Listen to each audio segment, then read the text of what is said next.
કેટલા 126 ચાલુ છે. 126 માં લેવાનું.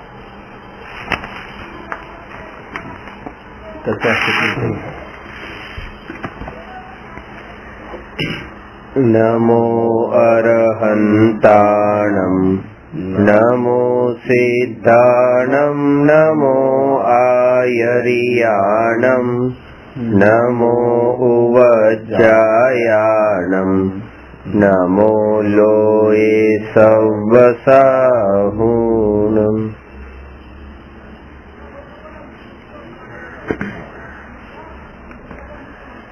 પ્રશ્ન નંબર 126. છદ્મસ્ત જીવ કોને કહે છે? છદ્મસ્ત એટલે અલ્પજ્ઞ. અલ્પજ્ઞ અને અજ્ઞાની આ બંને વચ્ચે અંતર છે.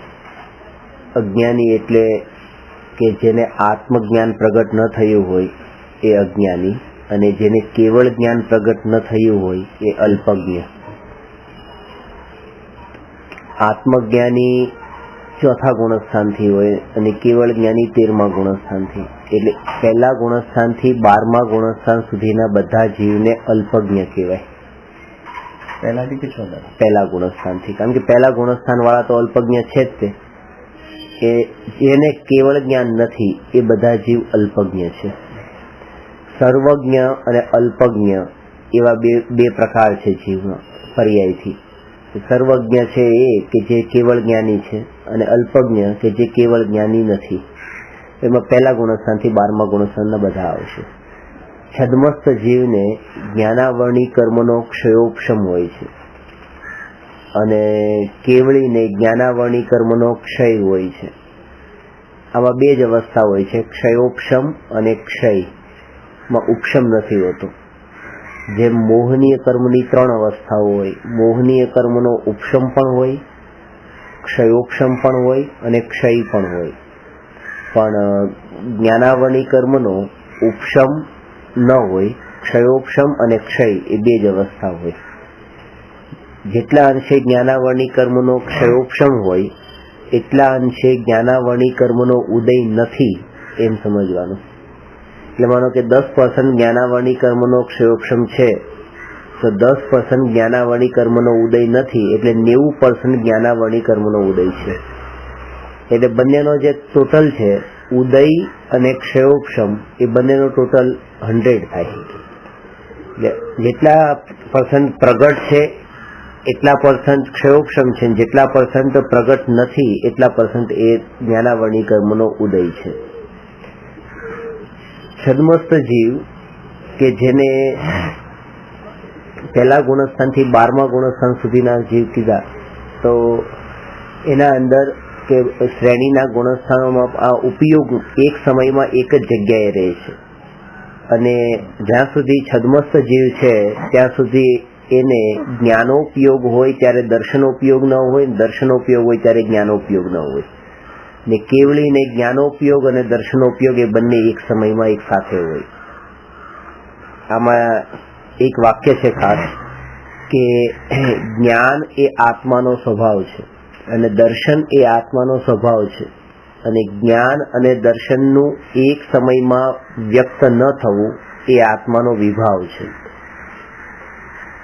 એટલે જ્ઞાન અને દર્શન વચ્ચેની પરિભાષા ખબર હોવી જોઈએ. જ્ઞાનનો અર્થ છે વિશેષ પ્રતિભાસ અને દર્શનનો અર્થ છે સામાન્ય પ્રતિભાસ. જ્યારે કોઈ પણ વસ્તુ આપણા જ્ઞાનમાં જણાય છે એના જણાયા પહેલા એ વસ્તુનું દર્શન થાય છે, સામાન્ય પ્રતિભાસ થાય છે. વસ્તુ અત્યારના ચક્ષુ ઇન્દ્રિયના નિમિત્તથી આ રેકોર્ડરનું જ્ઞાન થયું, તો જ્ઞાન થાય એના એક સમય પહેલા આગલા સમયે એનું દર્શન થાય છે. અને એના પહેલા જ્ઞાન હોય છે, એના પહેલા દર્શન હોય છે, એના પહેલા જ્ઞાન હોય છે. એટલે પદાર્થો અલગ અલગ, અને એ અલગ અલગ પદાર્થોનું જ્ઞાન થાય એની વચ્ચે એક દર્શન હોય જ. એટલે માનો કે આ કાગળનું જ્ઞાન થયા પછી રેકોર્ડરનું જ્ઞાન થયું તો એની વચ્ચે એક દર્શન હોય, અને એ દર્શન કોનું હોય કે જેનું ભવિષ્યમાં જ્ઞાન થયું એનું દર્શન. એટલે કાગળનું જ્ઞાન, પછી રેકોર્ડરનું દર્શન, પછી રેકોર્ડરનું જ્ઞાન, પછી માનો ટેબલનું દર્શન, પછી ટેબલનું જ્ઞાન, આ રીતે હોય. એ દર્શન જ્ઞાન ખાલી ભૂતકાળનું જ હોય. હા, જ્ઞાન જે છે એક સમય પછી થાય છે. ભવિષ્ય ભૂતકાળનું જ થશે ને? ના, ભૂતકાળ એ વસ્તુ જે છે એ વસ્તુના સંબંધમાં જે જ્ઞાન થયું એમાં કાળ ઘટિત નથી કરવાના, કે ભૂતકાળ ને ભવિષ્યકાળ નહીં, એ પણ વર્તમાન જ છે. ખાલી બંને વચ્ચેનો જે પ્રતિભાસ છે, પ્રતિભાસમાં અંતર છે. આમાં સામાન્ય પ્રતિભાસ અને વિશેષ પ્રતિભાસ એવા બે ભેદ છે. દાખલા તરીકે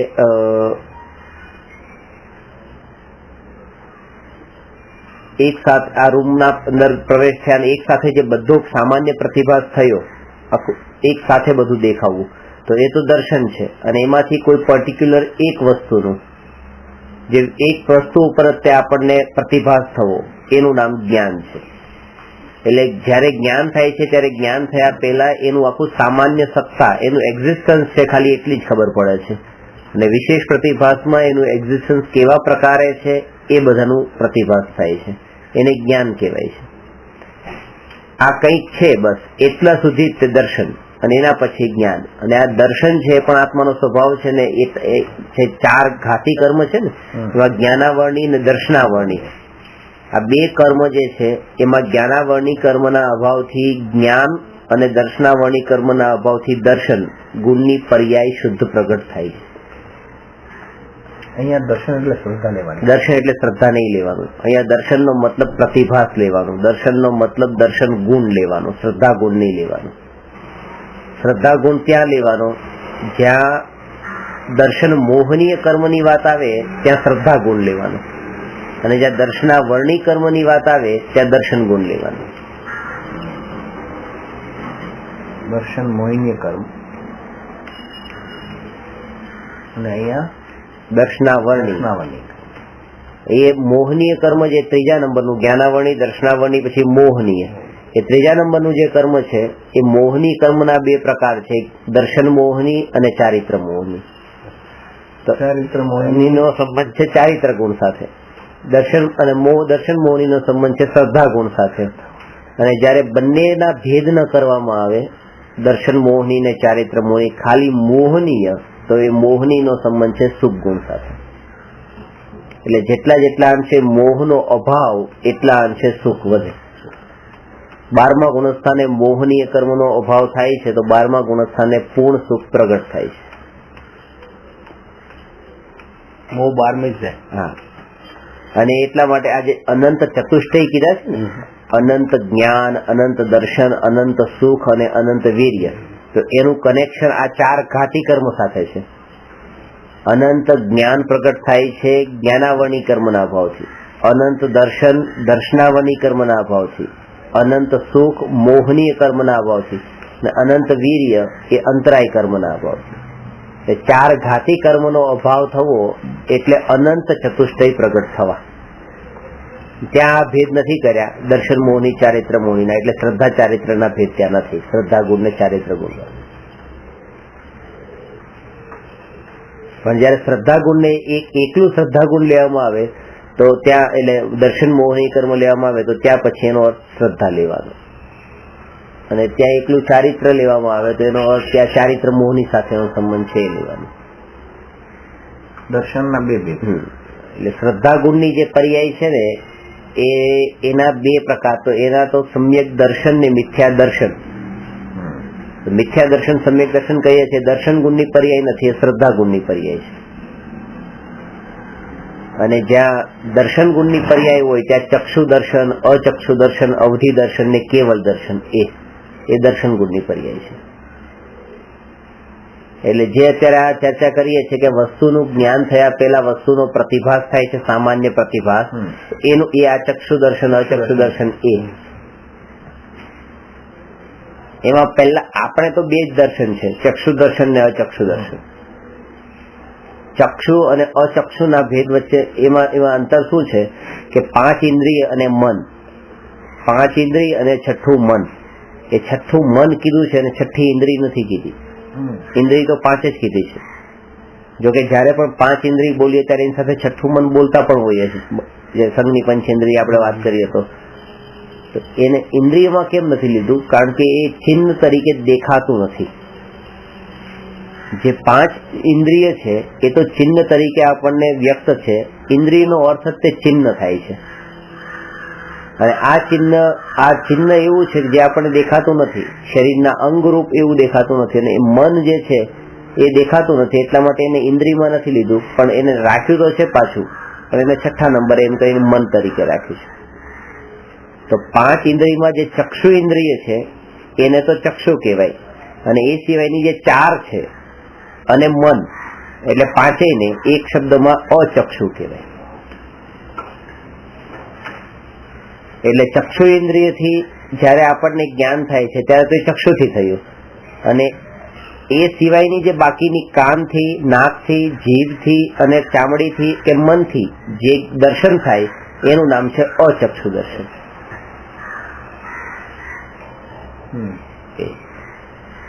એટલે ખાલી આંખેથી જ દર્શન થાય છે એમ નહીં. આના ઉપરથી જોવાનું નામ દર્શન નથી. જાણવું, જોવું ને જાણવું આત્માનો સ્વભાવ છે. જોવું એટલે આંખેથી જોવું એમ નહીં, પણ આંખેથી જોવું જે આપણે કહીએ છીએ તો જાણવું જ છે. એ તો જ્ઞાન છે, એ જ્ઞાન છે. ચક્ષુ ઇન્દ્રિયથી થતું જ્ઞાન છે, જોવું નથી, દર્શન નથી. દર્શન તો એ છે કે જે આંખેથી જે જ્ઞાન થયું એ જ્ઞાનના આગલા સમયે જે સામાન્ય પ્રતિભાસ થયો છે એ દર્શન છે. એવી જ રીતે ગરમ પાણીમાં હાથ લાગતા જે ગરમપણાનો અનુભવ થાય છે તો એ તો જ્ઞાન છે, અને એના પહેલા જે સામાન્ય પ્રતિભાસ થાય છે એનું નામ દર્શન છે. કે આ કંઈક છે, બસ એટલા એ દર્શન છે. કેવળી ભગવાનને આ જ્ઞાન અને દર્શન આ બંને ગુણોની પર્યાય પૂર્ણ શુદ્ધ પ્રગટ થઈ છે. એટલા માટે કેવળ જ્ઞાન અને કેવળ દર્શન, અનંત જ્ઞાન અને અનંત દર્શન ભગવાનને એક સમયમાં છે, સમય ભેદ નથી. સમ્યક દર્શન કીધું છે પેલા, એ સમ્યક દર્શન ને સંબંધ નથી ત્યાં. સમ્યક દર્શન, હા ના, સમ્યક દર્શન પહેલા ને સમ્યક જ્ઞાન પછી એમ નહીં. દર્શન પહેલા થાય છે ને ત્યાં તો શ્રદ્ધા ગુણની પર્યાય શુદ્ધ થઈ, શ્રદ્ધા થઈ એટલે એ જ્ઞાન અને ચારિત્ર ને સમ્યક નામ મળ્યું. નહીં તો એ સાચા કહેવાતા નતા. એમ એના કારણે છે આપણે સમય ભેદ છે. આપણે સમય ભેદ છે. તો સમય ભેદમાં પણ ઓલવેઝ ભૂતકાળ એક સમય પાછળનું જ્ઞાન થતું હોય. આપણને જ્ઞાન તો એક સમયે થાય છે. નહીં, આ વસ્તુ જોઈ પછી એનું જ્ઞાન થયું, એટલે એક સમય માટે તો આ ભૂતકાળ થઈ ગઈ ને. જેનું જ્ઞાન થાય, દર્શન થયા પછી જેનું જ્ઞાન થાય, પણ એ જ છે કે એ જે વસ્તુ પછી એ જ સમયે જે વસ્તુનું ભૂતકાળનું જે જ્ઞાન થાય છે એટલા માટે તે અત્યારને આપણું જે જ્ઞાન છે ને એ જ્ઞાન એટલું વીક નોલેજ છે. અને એટલા માટે કે જે વસ્તુનું આપણે, તમે જે કહો છો કે ભૂતકાળ થઈ ગયું, તો ભૂતકાળ આપણે જે વસ્તુને જાણીએ છીએ તો આ તો એક સમયની વાત કરી, આપણને તો પકડમાં આવે છે અસંખ્ય સમય પછી. એના પછી તે કેટલાય દર્શન જ્ઞાનની પ્રોસેસ કેટલી વીતી ગઈ હોય ત્યારે પછી જે જ્ઞાન થાય ને ત્યારે આપણને ખબર પડે છે કે આ રેકોર્ડર છે. એ સમયે તો ખબર જ નથી પડતી. અને એટલા માટે એક ક્ષણિકના બોધમાં એક વાક્ય ખાસ કહ્યું હતું કે કોઈ તમને ગાળ આપીને તમને પછી જયારે એના પર ક્રોધનો ભાવ થયો, પણ એ ગાળ જે છે ને એ જે સમય તમારા જ્ઞાનમાં જણાય, તમે સાંભળીને જણાય, એ તો એ વખતે તો ભૂતકાળ બની ગયું છે. અને એ સમયે જે એના પ્રત્યે દ્વેષ તમે જે કર્યો છે તો ભૂતકાળના પ્રત્યે દ્વેષ કર્યો, જે વસ્તુ છે જ નહીં અત્યારે, મતલબ નથી, જેનું અસ્તિત્વ જ નથી રહ્યું અત્યારે. એ જ ઘટિત અહીંયા નહીં થાય. હા, એ જ અહીંયા એક સમયની વાત છે, અને એ તો અસંખ્ય સમયની લઈ લીધી. જે તમે ઘટિત કરો તો અસંખ્ય સમય સુધી પણ ઘટિત થઈ શકે છે. એમ આને બંનેને એક શબ્દમાં ચેતના કહેવાય છે, અથવા ઉપયોગ પણ કહેવાય છે. આ જે દર્શન ને જ્ઞાન ને એક શબ્દમાં ચેતના અથવા ઉપયોગ, એટલે જ્ઞાન ચેતના, દર્શન ચેતના એવી રીતે, અથવા તો જ્ઞાનો ઉપયોગ ને દર્શનો ઉપયોગ, બે આવી ગયા. એ બંને આવી ગયા. ઉપયોગ બે પ્રકારના છે, જ્ઞાનો ઉપયોગ ને દર્શનો ઉપયોગ. એનું વર્ણન છે પ્રવચન સાર નામનું શાસ્ત્ર છે, એમાં વિશેષ રૂપે વર્ણન કર્યું છે કે સાદ્રશ્ય અસ્તિત્વ અને સ્વરૂપ અસ્તિત્વ એવા બે શબ્દ આ ભેદથી એવી રીતે. સાદ્રશ્ય અસ્તિત્વના અંદર તો બધું જ એક સાથે લીધું છે અને સ્વરૂપ અસ્તિત્વના અંદર કોઈ પર્ટિક્યુલર એનું એક વિશેષ છે, એક સામાન્ય છે અને એક વિશેષ છે. સામાન્યના પ્રતિભાસનું નામ દર્શન છે અને વિશેષના પ્રતિભાસનું નામ જ્ઞાન છે. એને અલગ રીતે એમ કીધું સામાન્યનો પ્રતિભાસ એનું નામ છે દર્શન અને વિશેષનો પ્રતિભાસ એનું નામ જ્ઞાન. એ ડેફિનેશન એવી થઈ ગઈ કે સામાન્ય પ્રતિભાસનું નામ દર્શન ને વિશેષ પ્રતિભાસનું નામ જ્ઞાન. વિશેષ નો પ્રતિભાસ ને પણ વિશેષ પ્રતિભાસ. આ છદ્મસ જીવોની આ સ્થિતિ હોય છે જ્ઞાન દર્શનની.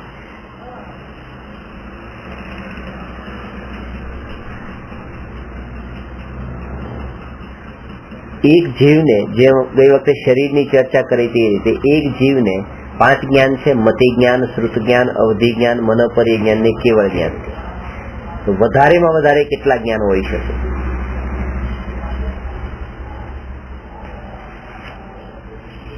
કોને? એક સાથે કોઈ પણ જીવને એક સાથે વધારે વધારે કેટલા જ્ઞાન હોઈ શકે? પ્રગટ થાય હોઈ શકે મેક્સિમમ 5. એક નિયમ હમણાં કીધું ને કે જેને મતિ જ્ઞાન ને શ્રુત જ્ઞાન એ હોય એને કેવળ જ્ઞાન કેવી રીતે હોય, અને જયારે કેવળ જ્ઞાન જેને હોય એને મતિ જ્ઞાન શ્રુત જ્ઞાન કેવી રીતે હોય?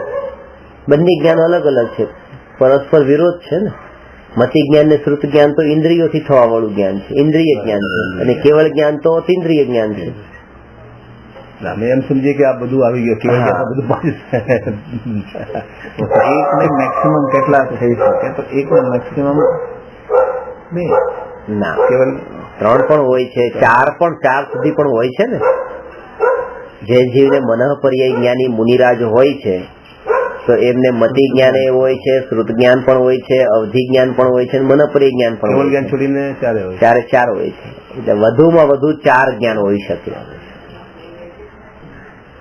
અને ઓછામાં ઓછા કેટલા હોય? કયું? કેવળ જ્ઞાન. ક્વોન્ટિટી કેવળ જ્ઞાન. કેવળ જ્ઞાન એક જ એના અંદર બધું આવી જાય. અમારે એવું હતું કે એકમાં કેવળ જ્ઞાન બધું કેવળ જ્ઞાન એટલે મને અમને લાગુ કે 5 જ્ઞાન અંદર આવી જાય બસ. એટલે કેવળી ભગવાન ને પણ કેવળી ભગવાન ને એક જ જ્ઞાન છે, 4 જ્ઞાન નથી. શ્રુત જ્ઞાન પછી સાંભળતા જ નથી કોઈ ના.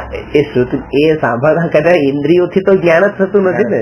હા, ઇન્દ્રિયોનો ઉપયોગ જ ઇન્દ્રિયોનો ઉપયોગ જ નથી. આંખ હોય છે એટલે અરિહંત દશામાં આંખ, કાન, નાક, શરીર છે, પણ શરીર એ બસ ત્યાં ડેડ થઈ ગયું છે. તો આ બધા કેવળી ની આજ પૂછ્યું? હા, બધા જ કેવળી, ખાલી તીર્થંકર ની જ નહીં, તીર્થંકર બધા જ કેવળી. સિદ્ધ ભગવાન જે છે તો પછી આ સાહેબ કે સંઘનું સંચાલન કરે ગૌતમ સ્વામીજી કે અમને બધું સંઘનું મહાવીર સ્વામી પછી જે સંઘનું સંચાલન એ સહજ થાય છે. આ બધું જ બધું એ ખાલી કેવા પૂરતું જ હોય, બધું સહજ હોય છે. કાલ રાત્રે જ વાંચ્યું એમાં કે આમના પછી ગૌતમ સ્વામી પછી સુધરમાં આવ્યા છે, 5 જે બતાવ્યા છે એવી રીતે કે અમને સંભાળ્યું પછી આનું પછી એકને ખતમ થયા પછી બીજાને કેવળ જ્ઞાન થાય. એટલે ગૌતમ સ્વામી જેમ તો આવું થયું હતું અહીંયા. અચ્છા, અહીંયા આવું થયું એટલે એવું કઈ નિયમ નથી. એક સાથે બધા ગૌતમ સ્વામી તમે સાંભળ્યું ગૌતમ સ્વામી ને કેવળ જ્ઞાન થયું, પછી મોક્ષે ગયા. જયારે મોક્ષે ગયા ત્યારે તે સુધર્મ સ્વામી ને કહેવાય, સુધર્મ સ્વામી મોક્ષે ગયા ત્યારે તે જંબુ સ્વામી ને કહેવાય. તો એવી રીતે આ તો 12 વર્ષે એવી રીતે થયું હતું. હા, રાતે જ કાંજી સ્વામી સાઈડ છે એમાં વાંચ્યું. હા, 12 વર્ષે થયું હતું. ગણતર નું બધું ભગવાન જે હોય એ સમજો કેવળ જ્ઞાન થઈ ગયું. એના પછી કેવળ જ્ઞાન તો અરિહંત દશામાં જ થઈ ગયું છે. અરિહંતમાં પછી કેવળ જ્ઞાનમાં કોઈ ફરક નથી પડતો. કેવળ જ્ઞાનની સ્થિતિ બંનેમાં એક સમાન હોય છે. અરિહંત ભગવાન એટલે કેવળ જ્ઞાન થઈ ગયું. એના પછી 15 વર્ષ 20 વર્ષનું એમનું આયુષ્ય બાકી છે. તીર્થંકર તો દેશના આપે છે, કેવળી શું કરે છે? કેવળી પણ દેશના આપે છે, પણ સમૂહ શરણમાં નથી આપતા. સમૂહ શરણ નથી હોતું. ફરક એટલો છે. એ નાના લેવલ ઉપર હોય છે. દેશના હોય છે, દેશના હોય. રામની દેશના હતી. હા, રામની દિવ્ય ધ્વનિ થઈ છે. એ રીતે ઘણા દિવ્ય ધ્વનિ ખરે છે, પણ ત્યાં એવી રીતે સમૂહ શરણની રચના થાય, દેવકૃત ને એવું બધું નથી હોતું. એ જગ્યાને ગંધકુટી કહેવાય છે. ગંધકુટીમાં ભગવાનનો ઉપદેશ હોય છે. અને એ બાકી તો કાળ પણ એટલો લાંબો હોતો નથી. એ તો કેવળ જ્ઞાન પામ્યા ત્યારે મોક્ષે પણ જતા રહે. એવું પણ આટલો મોટો કાળ નહીં હોય. હા, તો અમુક લિમિટેડ ટાઈમ જેટલો તીર્થંકરનો જેટલો કાળ હોય છે એવો કાળ નથી હોતો. અલ્પ સમયમાં એટલે બહુ નાના કાળમાં મેક્સિમમ એટલે 2-4 વર્ષ હોય. ના, ગોસ્વામી સ્વામી એમ તો વધારે, કારણ કે એ ટાઈમે તો આયુષ્ય તે એટલા વર્ષોના હતા, પૂર્વ વર્ષોના, બધાને 15 વર્ષ 15 વર્ષ સુધી તો રહ્યા ને, 12 વર્ષ સુધી, 12 વર્ષ સુધી તો રહ્યા. એ પછી સમોસરણ નથી બચાતું. આમ અચ્છા, એ પણ સહજ હોય પાછું, એ પણ સહજ હોય, એ વિકલ્પ કરીને નથી. કેવળ જ્ઞાન થવાનો મતલબ કોઈ વિકલ્પ નહીં, નિર્વિકલ્પ દશા એ જ કેવું કેમ થઈ. એટલે એક દ્રષ્ટિએ જળ પદાર્થોને અરિહંત ભગવાનને સમાન કીધા છે, કારણ કે જળને પણ વિકલ્પ નથી ને અરિહંત ભગવાનને વિકલ્પ નથી. પણ જળ નિર્વિકલ્પ નથી, હરિહંત ભગવાન નિર્વિકલ્પ છે. જળમાં તો કોઈ વિકલ્પ જ નથી. હા, વિકલ્પ નથી પણ નિર્વિકલ્પ તો છે પાછા.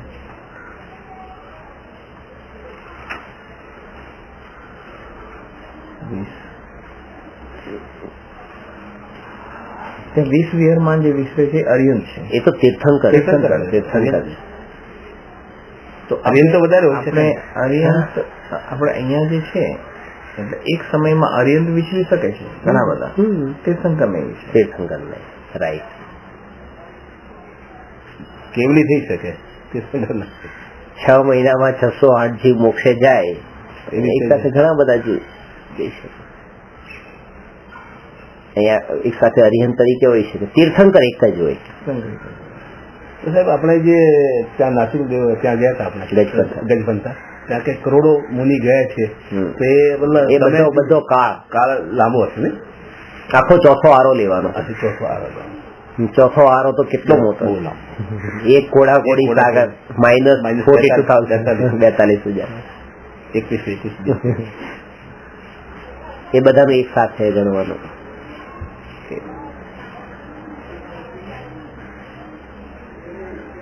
મુનિ મોક્ષે ગયા એમ લખ્યું છે. હા, મુનિ મોક્ષે ગયા.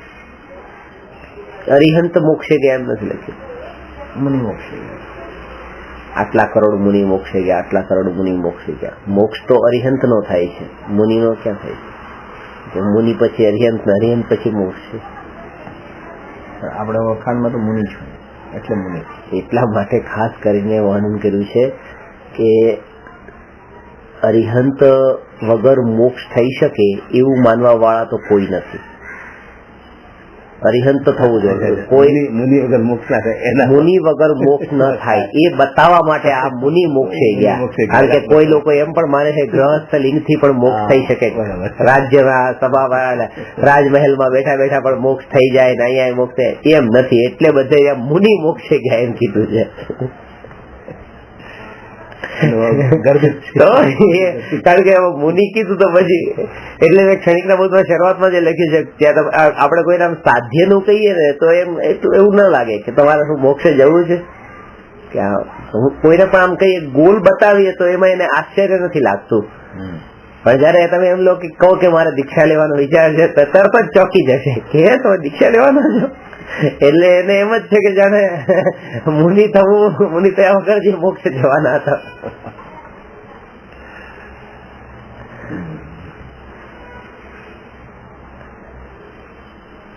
એક ઔપચારિકતા બની ગઈ છે, મોક્ષે જવું છે, ભગવાન થવું છે, કેવળ જ્ઞાન પ્રગટ કરવું છે, એક ખાલી કેવા પૂરતું છે.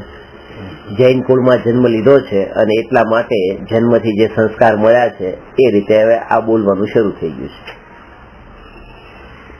તૈયારી કોઈની નથી.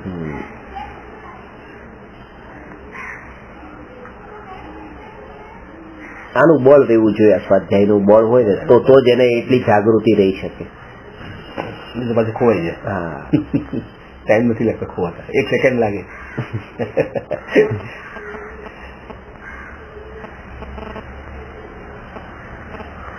એક સ્ટેપ આગળ કે આપણે હમણાં એક વાત શિવક્ષમ, ઉપશમ અને ક્ષય.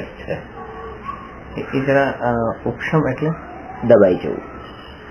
એનું પાણીના અંદર 100 રજકણો છે, 100 રજકણોનું નીચે દબાઈ જવું, 100 નું એ ઉપશમ. એવી આ ઉપશમ. પછી 100 એટમ માંથી 50 એટમનું નીચે દબાઈ જવું, 30 એટમનું અંદર મળીને રહેવું પાણીના ઉપર મિક્સ થઈને, અને 20 એટમનું બહાર નીકળી જવું. બહાર નીકળવું એટલે છે, બહાર નીકળવું એટલે પાણીમાંથી તે બહાર નીકળી જવું એટલે છે તે એટલે 3 વસ્તુ થઈ કે એક તો ક્ષય, એક ઉપશમ અને એક ઉદય. અમુકનો તો 20નો તો ક્ષય, હા 20 બહાર નીકળે છે એ ક્ષય, 30 ત્યાં મળેલા છે એ ઉદય. એવું મળેલા છે હા સત્તામાં ના એટલે મિક્સઅપ છે, અત્યારે પાણીને મેલું કરી રહ્યા છે એ ઉદય. અને 50 છે જે મેલું નથી કરતા પણ પડ્યા છે તળિયે, ભવિષ્યમાં મેલું કરી શકે છે, કરી શકશે. હા એને શું કહેવાય? એ ઉપશમ. ઉપશમ એ આવવાના છે, દબાવેલા છે. દબાવેલા છે. ઉપશમ કર્યો એટલે ટોટલ દબાવી રાખ્યા છે. એ ઉદયમાં આવશે, ક્યારે પણ ઉદયમાં ઉદયમાં આવશે. એટલે ઉપશમ જેને થાય છે એ જીવને તો ક્યારેક ઉદયમાં આવવાના છે. એટલા માટે ઔપશમિક સમ્યક દ્રષ્ટિ કેવળ જ્ઞાન પામતા નથી, ક્ષાયિક સમ્યક દ્રષ્ટિને જ કેવળ જ્ઞાન થાય છે. નિયમ છે આવું. કારણ કે જે કચરો, અને એટલા માટે તમે સાંભળ્યું છે 11મા ગુણસ્થાનથી નીચે પડે છે.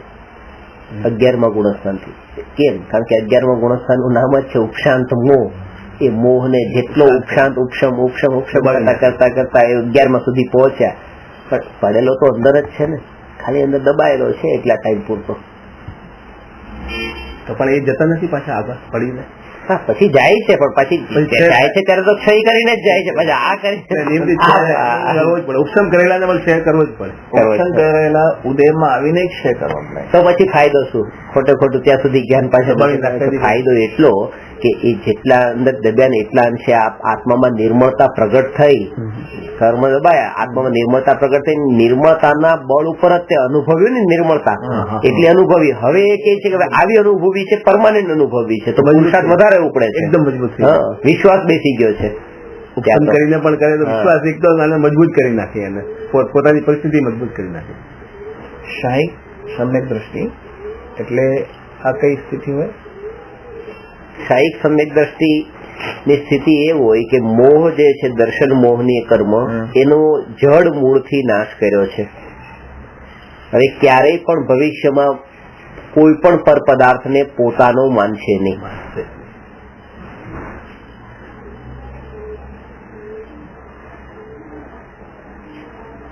કોઈ પણ પદાર્થને ભવિષ્યમાં ક્યારે પોતાનો નહીં માને. ક્ષાયિક એટલે પાછું છે થવાનું નથી, એક પરમાનન્ટ. ઔપશમિક સમ્યક દ્રષ્ટિ હોય તો એ તો પોતાનું માનશે, અને એ તો કેટલા ટાઈમના અંદર પાછું પોતાનું માનવાનું ચાલુ કરી દેશે. એ નિયમ છે વિધિન અંતર્મુહૂર્ત. અંતર્મુહૂર્ત સુધી જ રહે ઔપશમિક સમ્યક દર્શન, એનાથી વધારે રહી પણ નહીં. એટલે ઔપશમિક સમ્યક દર્શન પ્રગટ થાય તો પછી તાત્કાલિક એને ક્ષાયોપશમિક સમ્યક દર્શનમાં એ કન્વર્ટ થઈ જવું જોઈએ, ટ્રાન્સફર થઈ જવું જોઈએ. તો પછી લાંબો કાળ રહે. કન્વર્ટ કેવી રીતે થાય? એ પુરુષાર્થથી, હા, અંદરના પુરુષાર્થથી જ તે. આ બધી કર્ણાનુયોગની જે થિયોરી છે ને, એ ત્યાં કર્ણાનુયોગની કર્મની થિયોરી એ પુરુષાર્થી જે જીવ હોય, સાધક જીવ હોય, એને તો વિચારોમાં પણ ન હોય કે મેં આ ઉપશમ કર્યો છે, ક્ષયોપશમ કર્યો છે, શું કર્યું છે. એની દ્રષ્ટિ તો એકમાત્ર આત્મા ઉપર છે. એ જો આના ઉપર દ્રષ્ટિ કરવા જાય તો આત્મા ઉપર દ્રષ્ટિ કેવી રીતે રહે? અહીં સુધી કે આત્મા ઉપર દ્રષ્ટિ છે એટલે જ આવી બધી સ્થિતિઓ આવે છે. આ તો બાહ્ય દ્રષ્ટિ વાળા કહે છે. હા, આ તો બાહ્ય દ્રષ્ટિ વાળા નહીં, કેવળી ભગવાન કે છે. બાહ્ય આપણે તો ક્યાં ખબર પડવાની? એમની દ્રષ્ટિમાં જ આવ્યું છે. આપણને ક્યાં ખબર પડવાની છે? બાહ્ય દ્રષ્ટિ વાળાને આ રીતે બતાવવામાં આવે છે. એમ કીધું તો અંતરદ્રષ્ટિ વાળા જ છે, અંતરદ્રષ્ટિ વાળા કીધું છે, પણ બાહ્ય દ્રષ્ટિ વાળાને બતાવવા માટે કે તમને આ રીતે સમજાશે. ખાલી અંદરની વાત આમ બતાવશું તો એ તમને નહીં સમજમાં આવે. એટલે ખાવું જ જરૂરી છે. તમે ખાલી શેરીમાં જાઓ તો કઈ જરૂરી નથી. શેરી વગર શેરી શું? એટલે ધર્મની જાણકારી પ્રાપ્ત કરી લેવાથી કોઈ ધર્મી નથી થઈ જતો, પણ જયારે ધર્મી થઈ જાય છે ત્યારે ધર્મના સંબંધમાં બધું જાણી લે છે. ઓટોમેટિક જાણી લે છે. ઓટોમેટિક જાણી લે છે, પછી એને કઈ જાણવાની જરૂર નથી. આપણે દર્શન મોહિનીનો ક્ષય કરવો હોય એટલે ક્ષય નહીં, ઉપશમ કરવો એ આ ક્ષયોપશમ થોડોક સમય કરવો. એના માટે આપણે શું કરી શકીએ? એક તો નિયમ એ છે કે સમ્યક દર્શન જેને આજ સુધી પ્રગટ ન થયું હોય અનાદિકાળથી, એ જીવને અનાદિ મિથ્યા દ્રષ્ટિ કહેવાય. અનાદિ મિથ્યા દ્રષ્ટિ. અને જેને પ્રગટ થઈને છૂટી ગયું હોય, પાછો મિથ્યા દ્રષ્ટિ થઈ ગયો હોય તો એને સાદી મિથ્યા દ્રષ્ટિ કહેવાય. એની તો અહીંયા વાત નથી. અનાદિ મિથ્યા દ્રષ્ટિની ચર્ચા છે. તો અનાદિ મિથ્યા દ્રષ્ટિમાં કે જેને આજ સુધી ક્યારે સમ્યક દર્શન પ્રગટ નથી થયું, એને જયારે પહેલી વાર પ્રગટ થશે તો નિયમથી ઔપશમિક સમ્યક દર્શન જ પ્રગટ થશે, બીજું કોઈ નહીં, બંને નહીં, ક્ષયોપશમિક ને ક્ષાયિક નહીં. એટલે શરૂઆત થાય છે ઔપશમિક થી અને અંત આવે છે ક્ષાયિક થી. છેલ્લે ક્ષાયિક સમ્યક દ્રષ્ટિથી મોક્ષ. એને પ્રથમોપશમ સમ્યક તો કહેવાય, જે પહેલી વખત થાય છે ને એ જ. તો આપણે અને એના પહેલા એને ગ્રંથિ ભેદ થાય છે. મોહની જે ગાંઠ છે એ ગાંઠ ઢીલી પડે છે, અને ઢીલી પડવાના ઘણા કારણો હોય છે. મનુષ્ય ગતિના કારણો અલગ છે, દેવ ગતિના કારણો અલગ છે, નારકીઓને અલગ છે ને તિર્યંચોને અલગ છે. ચારે ચાર ગતિમાં સમ્યક દર્શનની પ્રાપ્તિના કારણો અલગ અલગ હોય છે. પુરુષાર્થ એક પ્રકારનો હોય કે આત્માનું જ લક્ષ્ય હોય, પણ કારણો ને એવા નિમિત્તો એને મળવા અલગ અલગ હોય. મનુષ્ય ગતિના અંદર તીર્થંકર ભગવાનનો ઉપદેશ ને તીર્થંકર ભગવાનની દિવ્ય ધ્વનિ સમ્યક દર્શનની પ્રાપ્તિનું કારણ બને છે. નરક ગતિના જીવોને તો તીર્થંકર ભગવાનની દેશના મળતી જ નથી. નારકીઓને સાંભળતા નથી ભગવાનની વાણી. ત્રણ ગતિના જીવો હોય છે. કેમ? દેવ હોય, મનુષ્ય હોય, તિર્યંચ હોય, નારકી કેમ નહીં? એ સંઘની પંચેન્દ્રિય છે. કારણ કે ત્યાં તીર્થંકર નથી વિચારતા. તીર્થંકર તો દેવલોકમાં પણ નથી વિચારતા. એ જઈ શકે છે આ બાર નથી જઈ શકતો ને નરકથી. એને તીર્થંકર ભગવાનની દિવ્ય ધ્વનિ સાંભળવા જેવું પુણ્ય જ નથી હોતું. પણ જયારે સમ્યક દ્રષ્ટિમાં આ પુણ્ય એ કારણ બતાવું. પેલા તો પુણ્ય નથી હોતું, પુરુષાર્થ કરી શકે છે. પુણ્યનો ઉદય હોવો અને પુરુષાર્થ હોવો એ બે વસ્તુ અંતર છે. અને બીજું કે તે ત્રણ ગતિ એવી છે કે જેમાં ત્રણ ગતિના જીવોને જીવવું છે, મરવું નથી. અને નારકી છે જેને મરવું છે, એને જીવવું નથી. કૂતરા બિલાડા એ પણ હોય ને, એને મને મારવા કોઈ લાકડી મારે તો ભાગશે, કારણ કે એને મરવું નથી. તિર્યંચ ગતિના કોઈ પણ જીવ, કીડી મકોડા પણ ભાગી જશે, હાથ લગાડશે તો એને જીવવું છે, મરવું નથી. દેવોને પણ જીવવું છે. મરવાનું આવે ત્યારે તો મંદાર માળા જયારે કરમાય 6 મહિના પહેલા, ત્યારે તો દુખી થઈ જાય છે, એને જીવવું છે. મનુષ્યને જીવવું છે. નારકીઓને મરવું છે. જન્મ થતા તે મરવું, ક્યારે મરવું, ક્યારે મરવું, ક્યારે મરવું, એ પીડામાં જીવવું જ નથી. તીર્થંકર ભગવાનની દેશનામાં જીવન જીવવાની કળા બતાવવામાં આવે છે, કેમ જીવવું. અને એને તો જીવવું જ નથી, તો પછી એને કળા સાંભળે શું લાભ છે? જેને જીવવું હોય એ સાંભળવા આવે, જેને જીવવું જ નથી તો પછી તમારે જીવન કેવી રીતે જીવવું? એ લોકોને પુણ્ય નથી હોતું. હા, એ પુણ્ય નથી હોતું. પણ તોય તે તીર્થંકર ભગવાનની વાણી સાંભળવા યોગ્ય પુણ્ય નથી હોતું. બાકી તો વાણી સાંભળે છે. કોઈ પૂર્વભવનો સંબંધ હોય તો પૂર્વભવના સંબંધી પાસેથી, દેવી દેવતાઓ પાસેથી એવી રીતે વાણી સાંભળે છે. અત્યારે લક્ષ્મણ ને રાવણ લડે છે ને નરકમાં, અને સીતાજી અત્યારે ઉપદેશ આપે છે નરકમાં. ત્યાં જઈને પૂર્વભવનો સંબંધ હોય ને, તો ત્યાં પણ એવી રીતે સીતાજીને અત્યારે ત્યાં કરુણા ભાવ આવે છે કે ત્યાં ત્રીજા નરક સુધી પણ એવી રીતે ઉપદેશ આપવા માટે જઈ શકે છે, જાય છે. અત્યારે તો એ સમજાવે છે.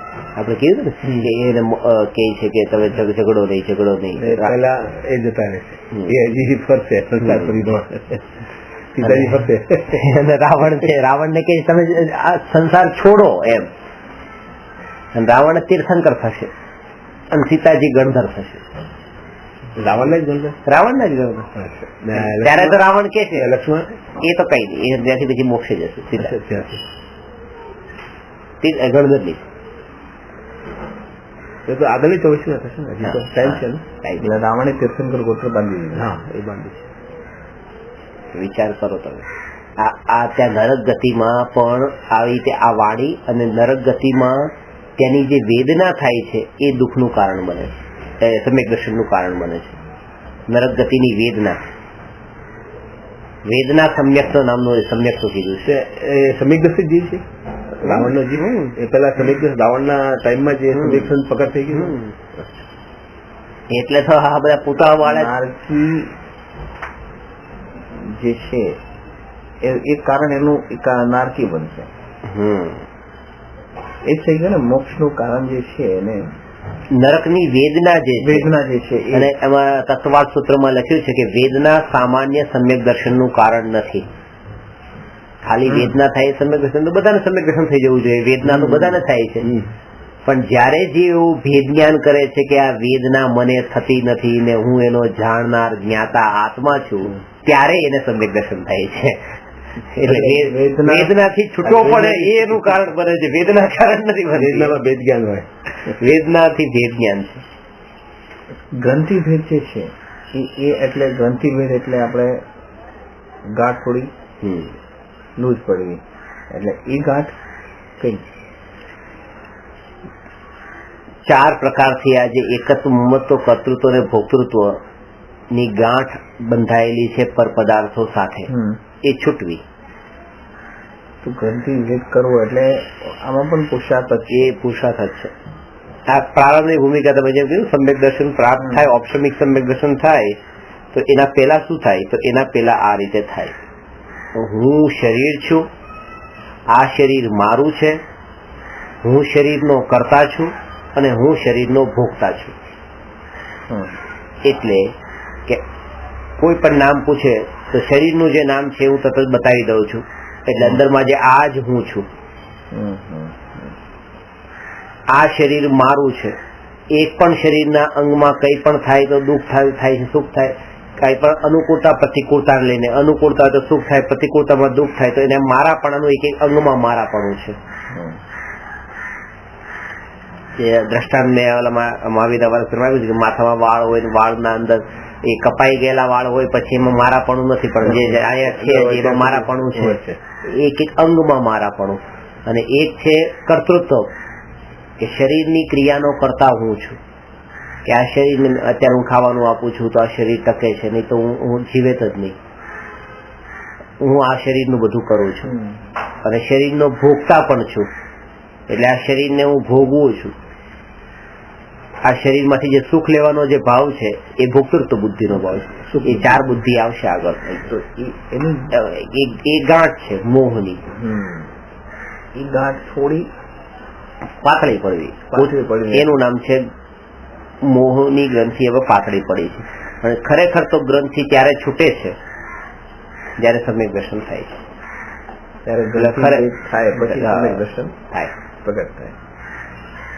એટલે ગ્રંથિ ભેદ એટલે એનું બીજું એને નિરંતર એ વસ્તુની જાગૃતિ કે પછી આ જે શરીર ને શરીરના સંયોગી પદાર્થો અને વિકલ્પો, રાગ દ્વેષના વિકલ્પો, એ બધાથી પણ એને એટલો ભેદ હોય કે આ બધું હું નથી, અને એના સંબંધમાં એને ચિંતા પણ ન હોય, વિકલ્પના પણ વિકલ્પ ન હોય.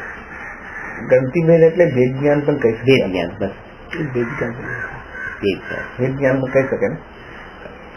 આ હું નથી, આ હું નથી, આ હું નથી નહીં વસ્તુમાં. અને માનો કે એ ગાંઠ જે પડેલી છે એ ગાંઠ છૂટવી, એનો મતલબ કે આ હું નહીં, આ હું નહીં, આ હું નહીં, જે ગાંઠ છે એ પણ હું નહીં, પછી એને પાછી પારકામાં કે એ પણ મોહ છે, મોહ હું નથી, હું આત્મા છું. શરૂઆત ત્યાંથી જાય ને, શરૂઆત આ હું નથી, આવું, પછી છેલ્લે ત્યાં આવે આ પણ મારું નથી, આ ગાંઠ પણ મારી નથી, આ તો મારા આત્માનો સ્વભાવ નથી. તો પછી સમયસામાં શરૂઆત જ ત્યાંથી કરી છે. સમયસામાં ક્યાંય એમ નથી કીધું શરીરથી તું જુદો છો.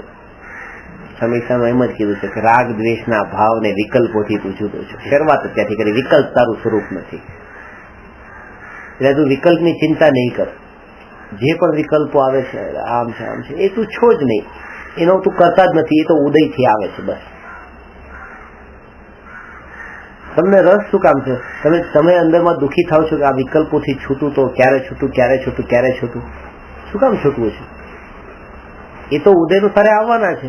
તમે એનામાં રસ જ નહીં ધરાવો, તમે આત્મા ઉપર એટલા તમે કેન્દ્રિત તમારો ઉપયોગને કરો કે આ વિકલ્પો તરફ તમારો ઉપયોગ જ ન જાય, તમારું અટેન્શન જ ન જાય. અને આનંદ બુદ્ધિપૂર્વક કરવું પડશે. હા, બુદ્ધિપૂર્વક જ થાય. પ્રેક્ટિસ જયારે કરો તો આ જ રીતે કરજો, વિકલ્પોને ટાળવાની પ્રેક્ટિસ નહીં કરતા.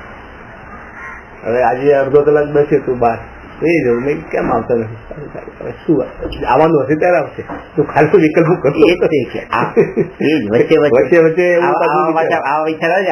એ વિકલ્પ શું કામ કર્યો તમે? આ એકલી આત્માની જ આત્માનું જ લક્ષ્ય હોય, આ વિકલ્પ તમને કઈ નહીં. અને એટલો વિશ્વાસ હોય કે આ જે વિકલ્પ છે ઉદય અનુસારે છે. એકચ્યુઅલી રાઈટ વે તો એ જ છે કે દ્રષ્ટિ જે વસ્તુ જોતી હોય એના ઉપર જ દ્રષ્ટિ રાખો. સિમ્પલ વસ્તુ, જે વસ્તુનું ટાર્ગેટ છે, જે ગોલ છે એના ઉપર જ દ્રષ્ટિ રાખો. બાકીના તો બધા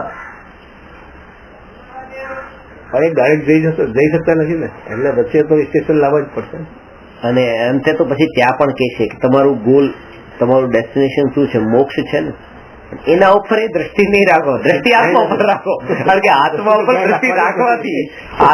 દ્રષ્ટિ રાખવાથી તમારું ડેસ્ટિનેશન મળશે.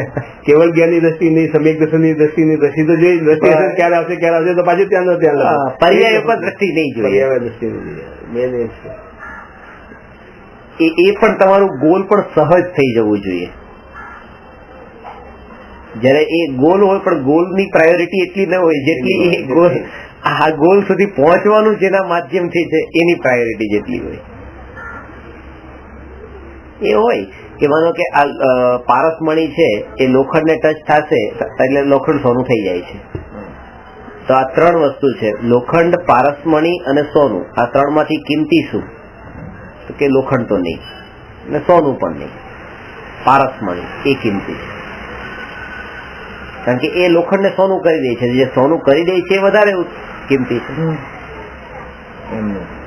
પણ એ પારસમણીની કિંમત તો એને થશે જેને સોનાની કિંમત હશે. બાકી સોનું લોખંડ જે બેયને સરખા જાણતો હોય એને પછી પારસમણીની કિંમત નથી. જેને ખબર છે કે આ સોનું, આ જે લોખંડ થી સોના રૂપે થઈ ગયું છે, સોનું કઈક ઊંચી વસ્તુ છે, તો પછી ખબર પડશે કે આ પારસમણી છે એ સર્વોત્કૃષ્ટ છે, પછી આ બે થી ઊંચો છે. પણ જેને આ લોખંડ અને સોનાને સરખું જાણે તો એ પારસમણીને પણ એની જ કેટેગરીમાં રાખશે, બેની કેટેગરીમાં. તો એવી રીતે અજ્ઞાનતા, અશુદ્ધ પર્યાય અને શુદ્ધ પર્યાય અને એક આત્મા. જેને શુદ્ધ પર્યાયની મહિમા છે કે આ અશુદ્ધ પર્યાય કરતા શુદ્ધ પર્યાય ચડિયાતી છે, તો એને આત્માની મહિમા આવે છે કે આ આત્માના કારણે આ પર્યાય છે. બાકી કે આ પર્યાય છે ને આ પર્યાય છે, તો પછી આ આત્મા કે જેનું ધ્યાન કરવાથી અશુદ્ધથી શુદ્ધતા પ્રગટી, તો એ આત્માની પણ મહિમા નહીં આવે. કારણ કે એ બે પર્યાયને તો સરખી માને છે.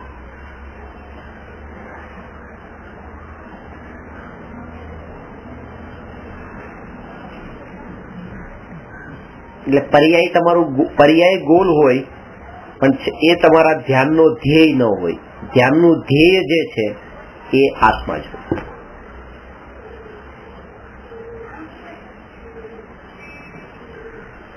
એ ઇન્ક્લુડ છે, ત્યાં પછી એવા બે ભેદ પણ નથી. ત્યાં એ બે વસ્તુ સાથે જ છે, એક પર્યાય અને એક દ્રવ્ય. સિંહણનું દૂધ સોનાના પાત્ર વિના ટકતું નથી. હવે સોનાના પાત્રમાં સિંહણનું દૂધ છે, હવે એ પાત્ર અહીંયા છે. હવે કોઈ પૂછ્યું આ પાત્રના કેટલા પૈસા, તો 100 રૂપિયા કીધા. એ 100 રૂપિયાનું પાત્ર કીધું છે, તો એ આ પાત્રના 100 રૂપિયા છે કે દૂધના 100 રૂપિયા છે કે શેના 100 રૂપિયા છે, એ બધું ઇન્ક્લુડ છે એની સાથે. જયારે આ પાત્રના 100 રૂપિયા કહીએ છીએ ત્યારે પાત્રની અંદર જે વસ્તુ છે એના પણ અંદર ગણેલા છે. ખાલી સોનું હોત તો એનું એટલું મૂલ્ય નતું, પણ એ પાત્રની અંદર આવ્યા પછીનું એટલે ખાલી પર્યાય કે જે અત્યારે પર પદાર્થ, એકમાં પાણી ભર્યું છે ને એકમાં સિંહણનું દૂધ ભર્યું છે, તો એકના અંદર એ છે કે અત્યારે આ પર પદાર્થો આપણા જ્ઞાનની પર્યાયના અંદર પડેલા છે, અને એક એ પર્યાય એવી પ્રગટ થાય કે જે પર્યાયના અંદર આત્મા પડેલો હોય, એટલે આત્મા અંદર હોય, પર્યાયમાં જાણવામાં આવતો હોય, તો એ પર્યાયની મહિમા વધી જશે.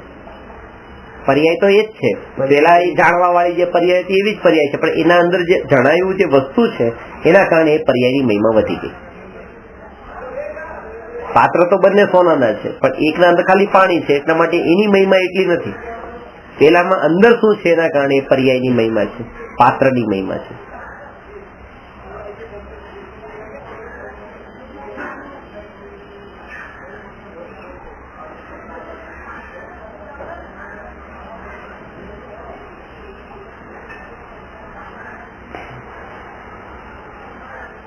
કોઈ લઈને જતું હશે ત્યારે એમ જ કહેવાશે કે શું લઈને જાવ, ત્યારે એમ નહીં કહેવાય કે પાત્ર લઈને જાવ છું, દૂધ લઈને જાવ છું.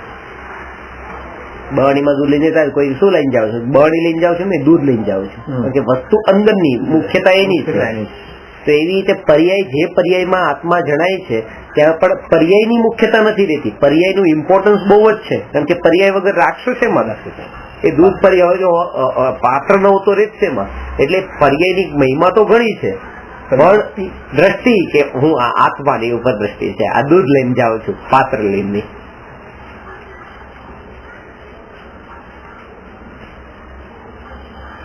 અને ત્યાં આવો વિકલ્પ નથી પાછો, આ બરણી જુદી છે, દૂધ જુદું છે, એ શ્રદ્ધામાં આવી ગયું છે કે દૂધ લઈને જાઓ છો, ગર્ભિત છે ત્યાં.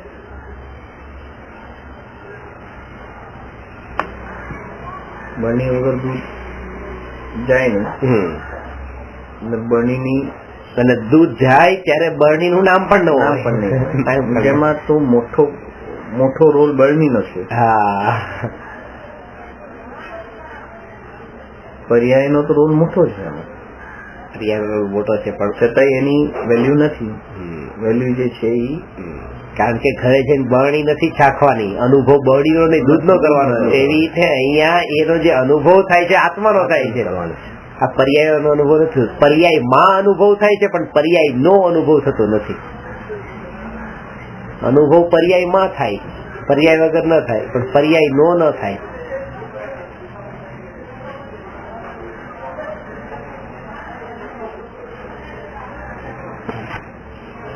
એટલે આના ઉપરથી એ સમજવાનું કે મહાવીર ભગવાનને જે સમયે કેવળ જ્ઞાનની પ્રાપ્તિ થઈ, કેવળ જ્ઞાન પ્રગટ્યું, તો એ સમયે કેવળ જ્ઞાનની પર્યાય પ્રગટ શેમાંથી થઈ? કે દ્રવ્યમાંથી થઈ. દ્રવ્યમાં શક્તિ હતી એટલે પર્યાય પ્રગટ થઈ. તો એવું નથી કે એ શક્તિ દ્રવ્યમાં એ સમયે આવી ગઈ હતી, કે પેલા તો હતી જ નહીં, ક્યારે બસ. તો એવી રીતે લેવાનું આપણામાં પણ કે છે અંદર તો પ્રગટ થાય છે ને, તો છે પેલા એ સ્વીકારો છે, કારણ કે નવી તો આવવાની નથી.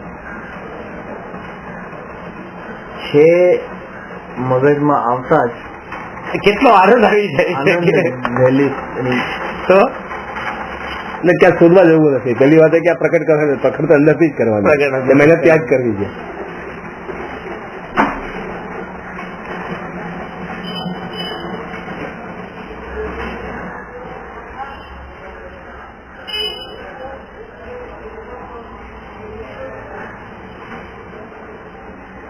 જે વસ્તુ જ્યાં હોય ત્યાંથી જ પ્રગટ થઈ શકે. સુખ નામનો ગુણ જીવ દ્રવ્યમાં છે, તો જીવ દ્રવ્યમાંથી જ થઈ શકે. જેનામાં ગુણ ન હોય એમાંથી કેવી રીતે પ્રગટ થઈ શકે?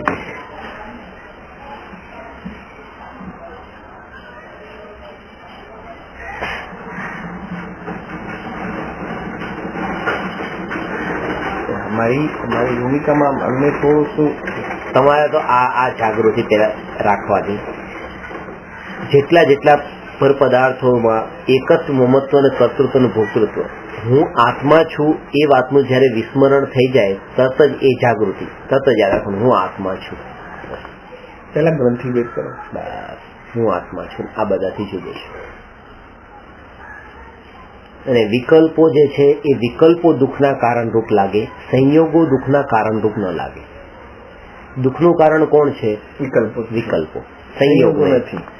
સંયોગોમાં તો તમે બેસી શકો આરામથી, અરે સુઈ શકો. તમારી બાજુમાં કીડી મકોડા હોય, તમે આરામથી સુતા હો. બેસવાની વાત તો કઈ તમને વાંધો નથી, તમે સુતા છો. વિકલ્પ હોય તકલીફ છે ને, ત્યારે વિકલ્પ થયો ત્યારે દુઃખ થયું. વિકલ્પ ના હોય તો નાનું છોકરું છે, વિકલ્પ નથી તો સૂતું છે, ગમે ત્યાં સુવડાવી દે. તેમ થયું. જરાય બીક નથી લાગતી. બાજુવાળાને જેબમાં ઘોડો છે કે તલવાર છે કે શું છે ખબર નથી, જરાય બીક નથી લાગતી. જયારે ખબર પડી જાય કે એના પાસે ઘોડો છે તો વિકલ્પ ચાલુ થઈ ગઈ. પેલા હતો જ ઘોડો એની પાસે. ત્યાં વિકલ્પ ચાલુ થઈ જાય. અને એ જ સમયે પાછા માનો તમને સપનું આવે છે, સપનામાં તો કઈ નથી, સપનું એ આગલા સમય આવવાનું છે કે જેમાં તમને એમ છે કે માનો કોઈ બંદૂક તમને મારે છે, એવું સપનું આવવાનું છે. હવે એ તો બંદૂક મારવાના નથી, પણ આ સમયે તમને એ વિકલ્પ નથી, અને આગલા સમયે વિકલ્પ થયો કે મને બંદૂક મારે, તો એ સમય દુઃખરૂપ બને છે. વિકલ્પ તો પાછા આગળની પર્યાયમાં બધે છે જ તે પાછા ઢગલા બંધ.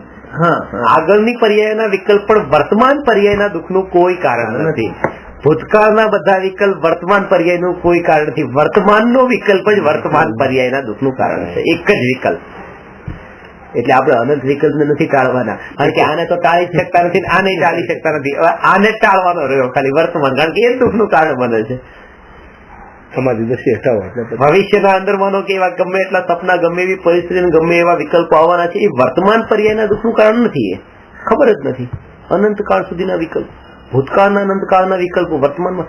હા, ભૂતકાળમાં થયેલી ઘટના પાછી તમે યાદ કરશો ને વર્તમાનમાં વિકલ્પ કરશો તો દુઃખ થશે પાછું. એ વર્તમાન વિકલ્પનું દુઃખ છે, એ ભૂતકાળના વિકલ્પોનું નથી. દુઃખ નથી. દુઃખ તો વર્તમાનનું જ છે.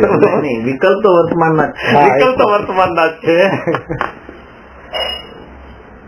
ભવિષ્ય પણ એવી ચિંતા કરી કે હમણાં વિકલ્પ કર્યો એટલે વિકલ્પ એ વર્તમાનો જ છે.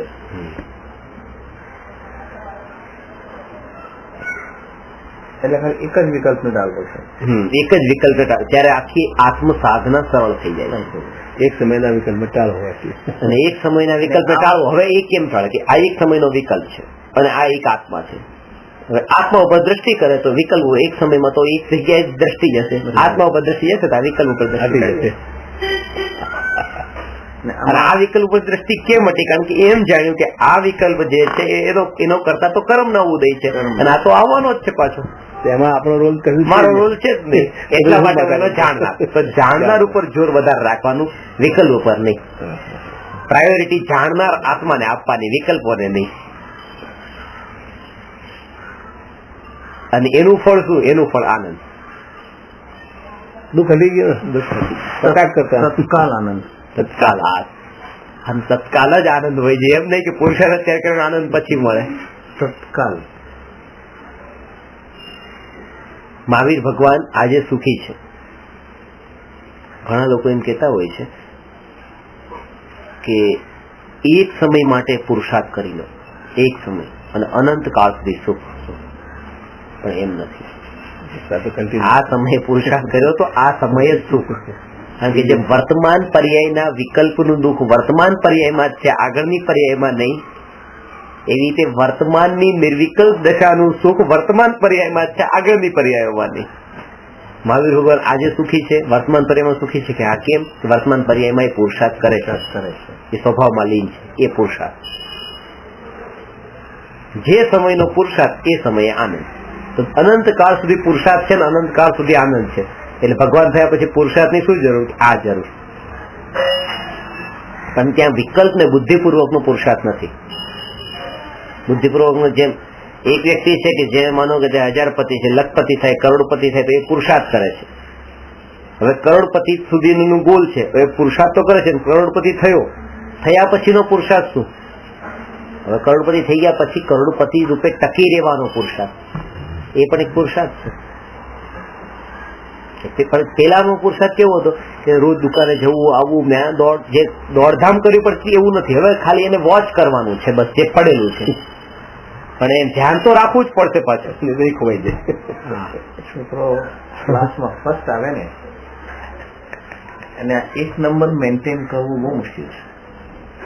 પછી એક વખત આવી ગયો, બીજી વખત, ત્રીજી વખત આમ સેકન્ડ નંબર, થર્ડ નંબર થી સેકન્ડ નંબર આવે ને ત્યારે આટલું એને વિકલ્પ નહીં હોય. પણ અરે ખેલ થયેલા તો કોઈ નથી, વાંધો આપણે જવાનું છે કઈ નથી. પણ જયારે એક નંબર નો હોય ત્યારે એને વધારે પુરુષાર્થ કરવો પડે. ત્યાં પુરુષાર્થ વગરનો નથી થઈ ગયો એમ. હા, પુરુષાર્થ વગરનો નથી થઈ ગયો. એક વખત પાસ થઈ ગયો એટલે બીજી વખત આમ જ પાસ. હા, એટલું છે કે એ સરળતા થઈ ગઈ. સરળતા એટલા માટે કારણ કે પહેલી વખતે જે એટલું ઇન્ટેલિજન્સ છે બધું વાંચ્યું છે, બીજી વખતે એ બધું એને આગળ કામમાં તો આવવાનું જ છે. સરળતા છે. સહજતા છે, સહજતા છે, સરળતા છે, પણ જાગૃતતા જાગૃતતા તો છે જ દરેક સમયે. પાછી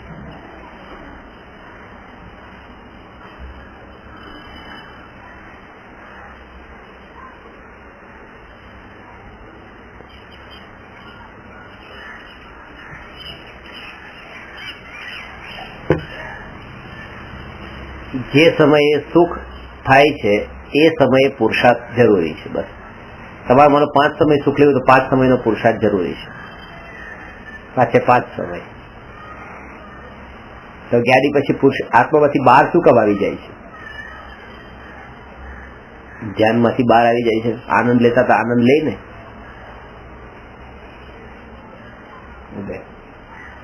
ઉદય તો ત્યારે પણ હતો. ઉદયની તીવ્રતા અને પુરુષાર્થની નબળાઈ બે પેરેલલ ચાલે છે. ત્યાં ઉદય મંદ હતો અને પુરુષાર્થ તીવ્ર હતો. પુરુષાર્થ મંદ થયો અને ઉદય તીવ્ર થયો. પણ ઉદય તીવ્રમાં પુરુષાર્થ તીવ્ર કરી શકે ના થાય. ઉદય એકદમ આ તો આપણે અનુભવ કરી લીધો છે. મંદિરમાં એટલા માટે આજે મંદિરમાં બહુ સરસ મજા આવી. જઈએ છીએ એ જ ભાવતી જઈએ છે રોજ, પણ આજે મન લાગી ગયું. રિયલી આજે બહુ શાંતિ મળી. ને એક દિવસ મન જ નથી ટકતું મંદિરમાં. ભટકી જ જાય છે, ક્યાં ભટકી જાય. એ દિવસે એટલે છે ને 6થા ગુણસ્થાનમાં શુભ ભાવ હોય છે અને 7મા ગુણસ્થાનમાં શુદ્ધ ભાવ હોય છે. 6થા 7મા ગુણસ્થાનમાં મુનિ ઝૂલતા હોય ને, ભાવલિંગ મુનિ. તો 6થા ગુણસ્થાનમાં સંજલન કષાયનો તીવ્ર ઉદય હોય છે, 7મા ગુણસ્થાનમાં મંદ ઉદય હોય છે. જેવો તીવ્ર ઉદય આવે તો 6થામાં આવી જાય. એટલે આપણે છે ને કોઈ અત્યારે બહુ કષાય થઈ રહ્યા છે, અત્યારે આ કષાયને રોકવા શું કરવાનું, એ કષાયને કેમ રોકવું, એ કષાયને કેમ રોકવો, સ્વભાવમાં કેમ રહેવું, તમે કઈ ન કરી શકો. તો એ વખતે શું કરવું? એ વખતે એમ કહેવાય કે તમે પુરુષાર્થ કરો. પણ હું એક સ્ટેપ આગળની વાત કરું કે એ ભાવ પણ હંમેશા રહેવાનું નથી. એટલી જાગૃતિ રાખો. પેલા આ ભાવ હંમેશા રહેવાનું નથી. આ ઉદય અનુસાર આવતો ભાવ છે. બીજું કે એ વિચાર પણ ત્યારે નથી આવી શકતો પાછું, કારણ કે ત્યાં તો એટલા જોડાયેલા જ છે કે આ કર્મના ઉદયથી આવેલો ભાવ છે એવું પણ યાદ નથી રહેતું. એટલી તન્મયતા હોય છે. તો જે સમયે પછી આગળ એ નિયમથી રહેવાનું તો નથી, એ તો સિદ્ધાંત છે. તો જયારે મંદ પડે કશાય ત્યારે તત્વનું ચિંતન વધારો, ઘૂંટણ કરો. બસ ત્યારે તમે યાદ કરો એને કે આ બધી મારી નબળાઈ ત્યાં ભાવ હતા. તત્વનું ચિંતન એટલું દ્રઢ થાય કે બીજી સમયે પછી આગળના ભવિષ્યના વિકલ્પો ને કશાયો એટલા તીવ્ર હોય જ નહીં. આના બળ ઉપર ચિંતનના બળ ઉપર. પાણીનો ફોર્સ બહુ આવે છે, દિવાલ બાંધો, દિવાલ બંધાવવાની જ નથી. અત્યારે તો જે છે બસ જેટલું થાય એટલું કરો. પણ હવે જયારે પાણી રોકાય તરત જ તમે દિવાલ મજબૂત કરી નાખો કે જેથી કરીને ભવિષ્યમાં આવે તમને એની અસર ન થાય. પણ આપણે શું કરતા હોઈએ કે મંદ કશાય જયારે હોય ત્યારે જલસા કરવા માટે બેસીએ. નહીં, આળસુ બની જઈએ છે. અમે શું કરીએ છીએ, આળસુ નથી બનતા. જયારે મંદ કશાય છે ને આપણે ધ્યાનમાં કે મંદિરમાં બેઠા છે, મંદ કશાય છે, આજે બહુ સરસ એમાં સુખ માની લીધું. પછી મંદ કશાયમાં એ ખોટું, પછી રોકાઈ ગયા. ભાવ નહીં, મંદિરમાં બેસી ગયા, આમ થોડું ધ્યાન પણ કરી લઈએ, થોડું સ્વાધ્યાય કરી લઈએ, પણ આમ ત્યાં કાળ લંબો નથી કરતા. અમે મંદ કશાયમાં કશાયનો અભાવ માની લેવો એટલે કશાયના અભાવ સુધી ન પહોંચવું. મંદ કશાય હતા એમાં જ માની લીધું, બસ શાંતિ છે. એટલે કશાય સુધી નહીં પહોંચવું. અકશાય ન થઈ શક્યા તમે, કારણ કે અંદર પડેલા હતા કશાય. તમે તો માની જ લીધું છે, બસ શાંતિ છે. એનું કારણ છે કે આ તરત જ એ પકડવાનું. શું કે જયારે મંદ કશાય હોય છે ને ત્યારે બહુ શાંતિ છે. મારું જ્ઞાન કેટલું સ્થૂળ છે, કેટલું ઉપર છલ્લું છે કે અંદર પડેલા કશાયોને પકડી નથી શકતું. એ રીતે એને લેવાનું. મારી નબળાઈ છે, પડેલા નથી એમ નહીં, પડેલા છે હું પકડી શકતો નથી. કેમ કે પડેલા જ ન હોત તો હું કેવડી હોત. પૂર્ણ વિતરાગ્ય ભગવાનનું હતું. અરે ભગવાન તો સાધુ નથી અત્યારે, તો એનો મતલબ કે અંદર ઢગલા બંધ પડેલા છે, જણાતા નથી, એટલે બસ અમારી અજ્ઞાનતા છે. તો તરત જ દોષ દેખાડો. પેલામાં શું દેખાતું હતું? પોતાના ગુણો દેખાતા હતા કે હું કેટલો મહાન છું, જો આટલી શાંતિ મને મળે છે. ત્યાં પોતાના પ્લસ પોઈન્ટ દેખાતો હતો, અને અહીંયા માઇનસ પોઈન્ટ ખબર પડશે. માઇનસ પોઈન્ટ જો ખબર પડશે તો હજુ પુરુષાર્થ આગળ વધશે. સંતોષ નહીં, અસંતોષ હોવો જોઈએ ધર્મમાં. તો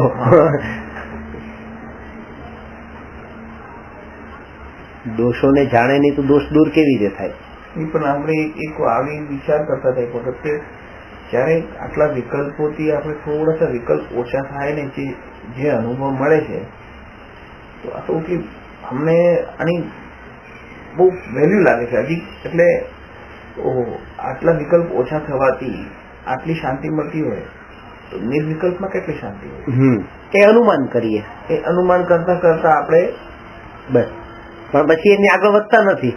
આ વિચારોમાં અટકી ગયા એ કેટલી શાંતિ મળે, ત્યાં પણ અટકવાનું નથી.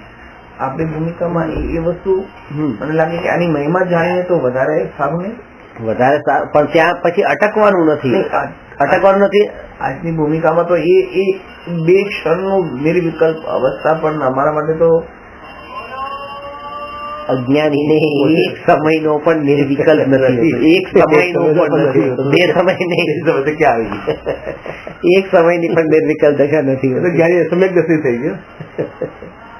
જાગૃતિ મેઇન પોઈન્ટ. જાગૃતિ, બસ તમારી જાગૃતિ ઓલવેઝ હોવી જોઈએ. જાગૃતિ અત્યારે રહેતી નથી કારણ કે નિમિત્તાધીન દ્રષ્ટિ છે. બહુ નબળા છે, નિમિત્તાધીન દ્રષ્ટિ છે, નબળાઈ છે, નિમિત્તાધીન દ્રષ્ટિ છે. અહીંથી ઉભા થયા, જેવા નિમિત્તોમાં ગયા પાછા એવા થઈ ગયા.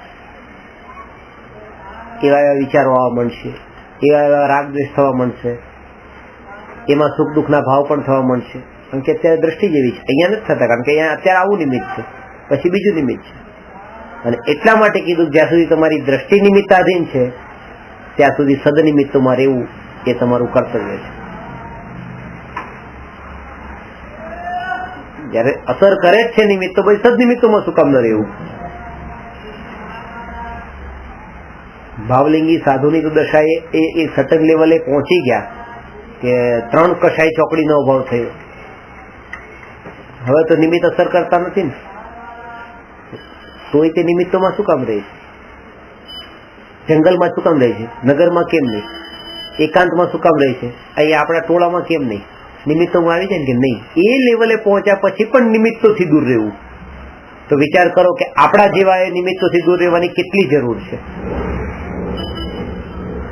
ભક્તિ માર્ગ જે છે એ સદનિમિત્ત છે. એ સદગુરુનું નિમિત્ત કે સાચા દેવનું નિમિત્ત, જૈન મંદિરનું નિમિત્ત, જૈન પ્રતિમા, એ સદનિમિત્તો છે.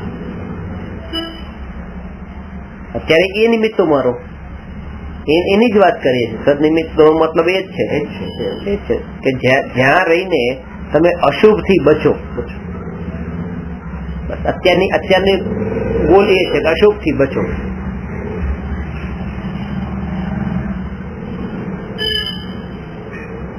અને પછી શુભથી અશુભથી બચો ત્યારે તમારું લક્ષ્ય શુદ્ધનું હોય, અશુભનું લક્ષ્ય ન હોય.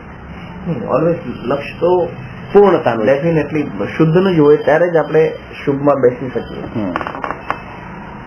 શુભનું લક્ષ્ય હોય તો શુભમાં પણ બેસી નહીં શકે, તો અશુભ થશે.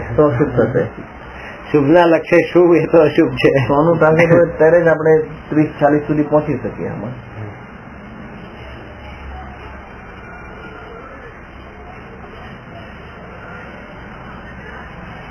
આ વાત તો પાકી છે. નિમિત્તાધીન દ્રષ્ટિ છે આજે તો. હવે નિમિત્તાધીન દ્રષ્ટિ છે, સદનિમિત્તોમાં રહે તો સદનિમિત્તોમાં રહી શકતા નથી. એનું પણ કારણ શું? કારણ કે કશાય અને સુખ બુદ્ધિ વિષયોની એટલી બધી પડેલી છે. એટલા માટે તરત જ પ્રેરે છે, ઇન્સ્પાયર કરે છે. ક્યાં? કે એ પાપના વિષયોમાં.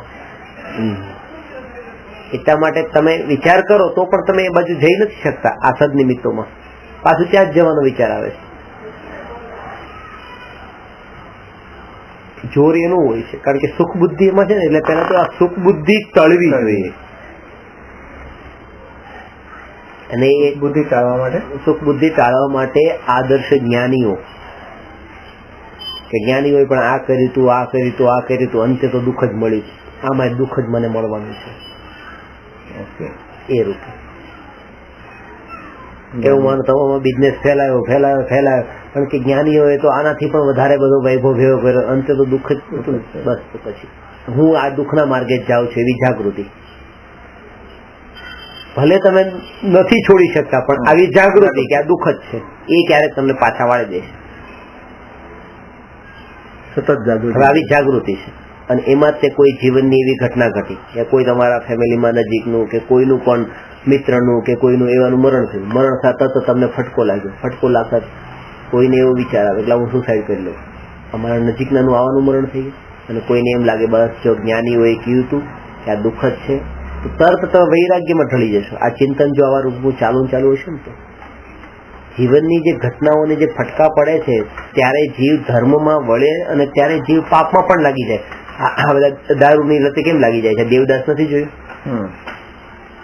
એ ફટકો પડ્યો પણ આ આશ્રય નથી તત્વનો, આ સાચું તત્વ જ્ઞાન પ્રાપ્ત નથી થયું એટલા માટે તરત જ એ ઊંધા રસ્તે ચડી જાય, અહીંયા સુધી પહોંચી જાય કે સુસાઇડ કરી લે. આ જે તત્વના સંસ્કાર એને હોય તો તરત જ એમાંથી ચિંતન કરીને એનાથી બોધ શીખી લે કે જો આ મને અત્યારે રિયલાઇઝ કરાયું જો કે આ આમ જ છે, આ સ્વરૂપ છે. તરત જ એ પાછો વળી જાય ને એ વખતે જે દ્રઢ થાય ને એ દ્રઢ એ સામાન્ય સંયોગોમાં ભણીને પણ એ ન થાય. આ 1000 વખત આ યાદ કરીને બાયહાટ કર્યું સંસાર ક્ષણિક છે યાદ કરી લીધું, બધા ક્વેશ્ચન યાદ કર્યા અને ક્ષણિક પણ સંસારનું સમજ્યું અહીંથી એને એટલી અસર નહીં કરે, અંદર સ્પર્શશે નહીં જેટલું સ્પર્શના એ ફટકો પાડશે. ફટકો જરૂરી છે. અને એમાં હવે ફટકા તો પડતા હોય છે પાછા, એ ફટકા આપણે લેતા નથી ગમે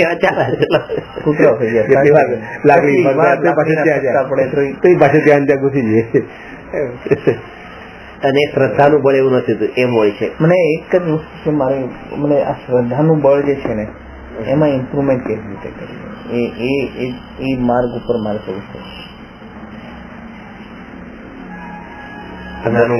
દર્શન મોહિની એનું થોડું તો મારે એ જ કરવાનું છે.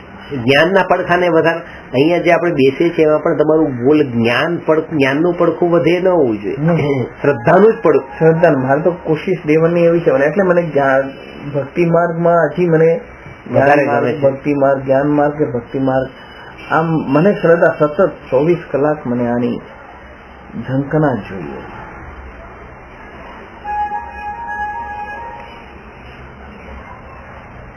આ તત્વ આમ જ છે, અન્ય નથી, આ રૂપ જ છે. જેમ આ એક વસ્તુની ત્યાં પછી તમને થોડું પણ એમ ન થયું વિકલ્પ જે છે વિકલ્પનો કરતા હું છું જ નહીં, પછી એમ નહીં કે થોડું તો હું કરી શકું ને. આ શરીર આદિ પરપદાર્થોનો કરતા હું નથી. હવે શરીરના એક પરમાણુ પ્રત્યે તમે એને પૂતગલની દ્રષ્ટિએ જોઈ શકો છો. પેલા તો અહીંથી જ તમે ભેદ જ્ઞાનની શરૂઆત કરો. તમારી શ્રદ્ધાનું બળ છે ને. આને જો આ કપડા, આ શરીર અને આ ટેબલ, આ 3 વસ્તુને તમે જો 3 વસ્તુમાં હવે તમને ત્રણેયમાં ભેદ લાગે છે? આમાં ક્યાં લાગે છે? અહીંયા બ્લેડ મૂકો, અહીંયા બ્લેડ મૂકો અને અહીંયા બ્લેડ મૂકો. તો માનો અહીંયા બ્લેડ હશે ને તો એટલું દુઃખ નહીં થાય. ટેબલ અહીંયા કપડા ઉપર છે તો થોડુંક વધારે થશે અને અહીંયા શરીરમાં એનાથી વધારે થશે. જયારે તમને ત્રણેયમાં એક સરખો ભણાનો ભાવ આવે ને ત્યારે સમજવું કે આ બધાને તમે પૂતગલ તરીકે તમે માન્યા. આ શ્રદ્ધા અને સ્વભાવથી પૂતગલ તરીકે પેલા માનો. કારણ કે અત્યારે તમને હું એમ કહું તમે આત્મામાં શ્રદ્ધા કેમ કરો? આત્મા તમને દેખાતો જ નથી. જે વસ્તુ દેખાય છે એની પેલા શ્રદ્ધા કરી લો. જે દેખાય છે એની તો શ્રદ્ધા તો કરતા નથી કે આ પૂતગલ છે, આ પૂતગલ છે, આ પૂતગલ છે, એવી શ્રદ્ધા તો હજી થઈ જ નથી. એમાં તો ભેદ પડે છે. અહીંયા દુખતું નથી, અહીંયા વાગતું નથી. તમે અહીંયા જે છે એ દુઃખનું વેદન થાય છે તો એને કેવી રીતે ઘટિત કરવાનું? ત્યાં એ પછી એવું આપણને લાગતું હોય છે કે અહીંયા વધારે વેદન થાય છે, અહીંયા વધારે વેદન થાય છે.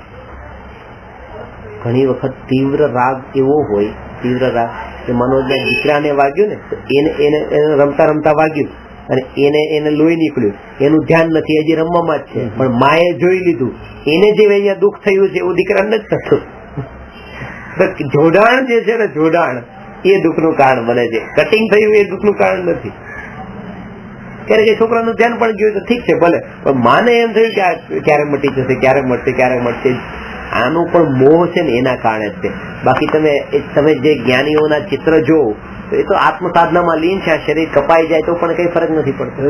ખાય છે સિંગ ને બીજા ફાડી ખાય તો એમને ખબર ના પડે, પણ આપણને એક આટલું પણ થાય છે એ બસ મોહના કારણે. તો આને હવે કેવી રીતે દૂર કરવા, એ છે મેન તકલીફ.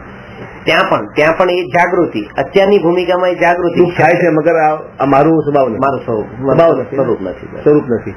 અને એ સમયે તમે વિચાર કરવાનું ચાલુ કરો છો કે કપાણું, હવે શું કરું, આ મારું નથી. એમ નહીં, તમારી ધારા જે ચાલતી રહેતી હોય એમાં કપાય એટલે તમને ફરક ન પડે. આ જે ધારામાં જે ચાલતું રહેતું હોય, તમારું ચિંતન ચાલતું હોય, ચાલુ ચિંતને જે ઘટના ઘટે એમાં એટલું દુઃખ નથી થતું. પણ તમારું વિકલ્પો બહાર ના ચાલતા અહીંયા વાગે ને હવે તમે ધર્મનું ચિંતન કરવા માંગો, ભેદ જ્ઞાન કરવા માંગો તો તકલીફ પણ નહીં થાય. નહીં, તે વખતે નહીં થાય. શરૂઆતથી જ કે જ્ઞાનીને કેમ થાય છે? કારણ કે જ્ઞાનીને ભેદ જ્ઞાનની ધારા હોય છે, નિરંતર 24 કલાક વર્તે છે. એટલે ધારા જે છે ને એ જ મુખ્ય છે એમાં, કે ધારા તમે કેવી રીતે આમાં રહેવું, અને આનો સ્વભાવ, આનો એક પેલા તો તમે આદત પાડેલી. તમારે પ્રાયોરિટી, તમારું પહેલું કામ આ હોવું જોઈએ. આદત. તમારું જમવું એ તમારું લક્ષ્ય નથી, એ તમારી મજબૂરી છે. ચિંતનની ધારા એ તમારું ગોલ છે. મનુષ્ય ભાવનું દુકાને જવું એ તમારું ગોલ નથી. ત્યાં ભેદ જ્ઞાન એ તમારું ગોલ છે. આ તો મજબૂરી છે. દરેક ફિઝિકલ એક્શન જેટલા છે બધા જ મજબૂરી લાગે. આ તમે જ્ઞાન લઈ લઈએ આપણે, પણ ઇનિશિયલ સ્ટેજ ઉપર આપણું જે કામ છે ને એ તો હજી નર્સરીનું કામ છે. અને આ બીજા બધા દ્રષ્ટાંતોથી જ તે આ શ્રદ્ધાનું બળ વધશે.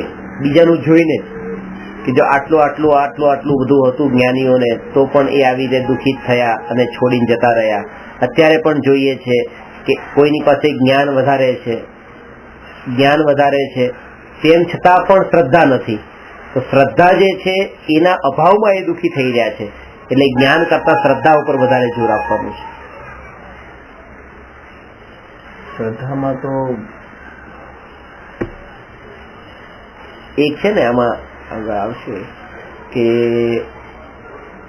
ધન અને જ્ઞાન બંનેની કમ્પેરિઝન કરતા એમ કે ધનને તો ચોરી થવાનો ભય હોય, પણ જ્ઞાન ચોરી ન થાય. જ્ઞાનની મહિમા બતાવે એમ. પણ એમાં અંતર છે. એ વાત ખાસ બતાવું છું કે જ્ઞાન છે ને, જ્ઞાન તો કે વિદેશોમાં પણ પૂજાય ને, વિદ્યા બધે પૂજાય છે ને. વિદ્યાથી તો એક સામાન્ય વિદ્વાન જે આત્મજ્ઞાની નથી, ખાલી શાસ્ત્રો ભણેલા છે, એક સામાન્ય વિદ્વાન પણ બીજા જીવને જ્ઞાન આપી શકે છે. પણ 3 લોકના નાથ તીર્થંકર ભગવાન પણ તત્વની શ્રદ્ધા નથી કરાવી શકતા, શ્રદ્ધા આપી નથી શકતા. જ્ઞાન તો સામાન્ય વિદ્વાને આપી દે. એટલે જ્ઞાન કરતા શ્રદ્ધાનું બળ કેટલું વધારે છે એ આપી નથી શકાતી. એ ક્રિએટ થાય છે અંદરથી. પોતે જ કરવાની હોય, પોતે જ કરવી પડે. જ્ઞાન ગમે ત્યાંથી લઈ છે. એમ તમને સાહેબે કીધું હમણાં કે ધન ને જ્ઞાનમાં ધનની ચિંતા છે, જ્ઞાનની ચિંતા નહીં, આ તો મારું જ છે.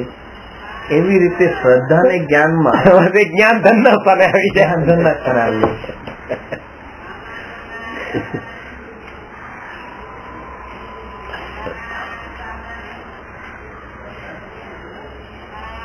એ આપણને એમ લાગવું છે કે આપણે પેલા માનતા હતા કે આ પાર પર પદાર્થ છે, એને પોતાનું માનતા હતા. હવે પોતાપણું છોડવાનું આપણને એમ લાગે, અરે આને પોતાના માનવાનું છોડી દેશે તો કેવું લાગશે.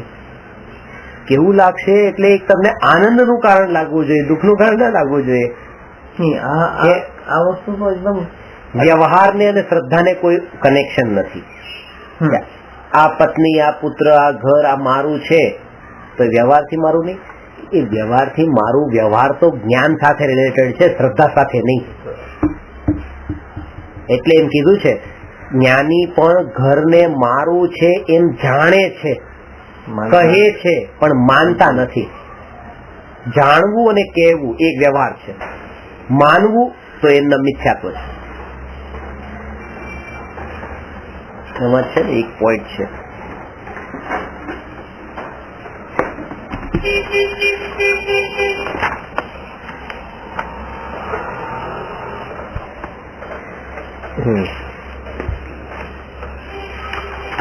બધામાં છે. આત્માના પોતાના દ્રવ્ય ગુણ પર્યાયથી પર એવા ભિન્ન ક્ષેત્રાવગાહી પદાર્થોને આત્માના જાણવા અથવા કહેવા તે ઉપચારિત અસદભૂત વ્યવહાર નહીં છે. આ નહીંથી ઘર, ગાડી, પત્ની, પુત્ર, પરિવાર વગેરે ભિન્ન ક્ષેત્રાવગાહી સંયોગોને આત્માના જાણવામાં અથવા કહેવામાં આવે છે. આટલી છૂટ છે, માનવાની નહીં. કારણ કે આ જે નહીં જે છે ને, આ વ્યવહાર ને જેટલા પણ વ્યવહાર, આ બધું જો આમાં બધામાં જાણવામાં અથવા કહેવામાં, આમાં પણ નહીં એટલે લક્ષણ. હા, જાણવી અથવા કહેવી, જાણવા અથવા કહેવા, બધામાં એ વ્યવહાર જે છે જાણવા અને કહેવા. અને નહીં નો અર્થ જે છે, નહીં એટલે જાણવું અને કહેવું અથવા કહેવું. નહીં એટલે જાણવું અથવા કહેવું એટલે કોઈ પર્ટિક્યુલર વ્યૂ પોઈન્ટ થી એને જાણવું. હા, પર્ટિક્યુલર વ્યૂ પોઈન્ટ થી કે એમ જાણવું કે આ નહીં દ્રષ્ટિ નથી. નહીં એટલે વ્યૂ પોઈન્ટ, એંગલ. એંગલ, કયા એંગલ થી તમે એ વસ્તુને જોવો છો. હા હા, વ્યવહાર નહીં, logical view point. Logical view point. Right, logical view point.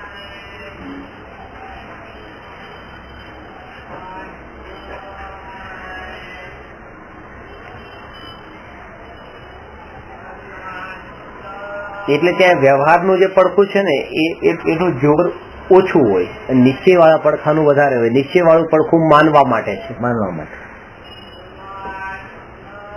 સમજાવું છું. આખા દેશને તમે પોતાનો કહી શકો એ વ્યવહાર છે. જેમ તમે કહો છો કે આઈ એમ ઇન્ડિયન ને ઇન્ડિયા ઇઝ માય કન્ટ્રી ને all Indians are my brother and sister ને એ બધું વ્યવહાર કહેવાનું. આખા ભારતને પોતાનું કહેવાનું છૂટ, જાણવાની છૂટ, અને એક ઇંચ જમીનને પણ પોતાની માનવાની છૂટ નહીં, ઇન્ક્લુડિંગ પોતાનું ઘર. જાણવું એટલે વ્યવહાર ને માનવું એટલે જાણવાની છૂટ છે. માનવું માની લીધું છે. એમાં એમ છે કે પર પદાર્થ ને આ તમે ઘર છે ને પોતાનું જાણ્યું કે પોતાનું છે તો એ વ્યવહાર, અને એને જ પોતાનું માની લીધું તો મિથ્યાત્વ. કહેવું એ વ્યવહાર છે, જાણવું વ્યવહાર છે, માનવું નિશ્ચય છે. હા, નિશ્ચય. બરાબર છે. આપણે જે નિશ્ચય વાળી વાત છે વ્યવહારમાં લઈ આ તો ક્યાં મારું છે એમ. એ માનવાનું હતું, બોલવાનું નતું. પણ બોલવાનું તો એમ જ હતું કે મારું છે, પણ માનીએ છે અંદર કે આ મારું છે. જે વસ્તુ આ બે વચ્ચેનો ભેદ એ આવશે આગળ નિશ્ચય વ્યવહારમાં. કે એમાંનો કોઈને ત્યાં જમવા માટે ગયા અને એને પૂછ્યું કે જમવાનું કેવું બન્યું છે, અને તમે એમ કીધું એને કે આ તો પૂતગલ છે ને પૂતગલની તો રસ ગુણની 5 પર્યાય હોય છે ને આમાં ખાટો મીઠો ના તો ઠીક છે બધું, આમાં તો કઈ સુખ નથી. સુખ નામનો ગુણ તો જીવમાં છે. કે આવું ન કરાય. પણ આવું જયારે બોલે ને કે આમાં સુખ છે જ નહીં, પાછો અંદરમાં માનતો હોય સુખ તો આમ જ છે.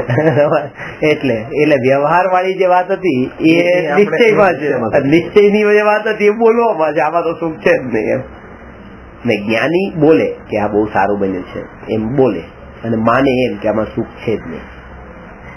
એટલે બંને વચ્ચેનું આખો એક વ્યૂ પોઈન્ટ, માનવું અને બોલવું, એ બે વચ્ચેથી ડિફરન્સ એની જે જગ્યા ચેન્જ થઈ ગઈ છે તમારે ત્યાં. 36 માં આગળ રહી ગયા. એટલે શ્રદ્ધા ગુણનું જે છે ને એ તો ત્યાં ખોટા બોલવાનું દોષ ના લાગે. એ વ્યવહાર છે. એ ખોટું બોલે છે ને એ વ્યવહાર છે. એટલે ખોટું બધું વ્યવહાર તો કરવાનું કે ના, વ્યવહાર તો છોડવાનો છે. એટલે આ ખોટું બોલવાનું છોડવાનું છે. એટલે એક દિવસ આ બોલવાનું જ બંધ કરી દે છે. પછી મુનિ દશામાં આવી જાય, ચારિત્રમાં નથી ત્યાં સુધી આવે. એટલે જ આ વ્યવહાર ને છોડવા યોગ્ય કીધો છે ને પાછો. આપણે જયારે એમ કીધું ને કે ખોટું બોલવું એ વ્યવહાર, કે આવો વ્યવહાર, અરે વ્યવહાર છોડવા યોગ્ય છે. તમે સાંભળ્યું નથી તો એટલે આ ખોટું બોલવું છોડવા યોગ્ય છે. એ ચક્રવર્તી યુદ્ધ કરે છે, આ શું કામ કરે છે? કે વ્યવહાર છે. યુદ્ધ કરવું એ વ્યવહાર છે. ક્યાં વ્યવહાર છે? હિંસા કરવી વ્યવહાર છે. વ્યવહાર છે. વ્યવહાર છોડવા યોગ્ય છે, એટલે હિંસા કરવું એ બધું છોડવા યોગ્ય છે. આપણે તો એમ જ માનતા હતા કે બસ પૂજા ભક્તિ વ્યવહાર છે, વ્યવહાર કરવા યોગ્ય છે. પૂજા ભક્તિ જ વ્યવહાર છે, વ્યવહાર એટલું વિવેચન જ ખ્યાલમાં નથી. જે ક્યાં ઘટિત કરવું હોય એ વસ્તુના ત્યાં જ ભેદ ખોવાઈ જાય. વ્યવહારને જેને કરવા યોગ્ય માન્યો છે ને એને પછી આ યુદ્ધ લડવું એ વ્યવહારની કેટેગરીમાં રાખવું એ તકલીફ પડે. પણ જેને વ્યવહાર છોડવા યોગ્ય છે એમ માન્યું છે એને પછી યુદ્ધ કરવું એ ગમે છે. ગમે ત્યાં આપણે ત્યાં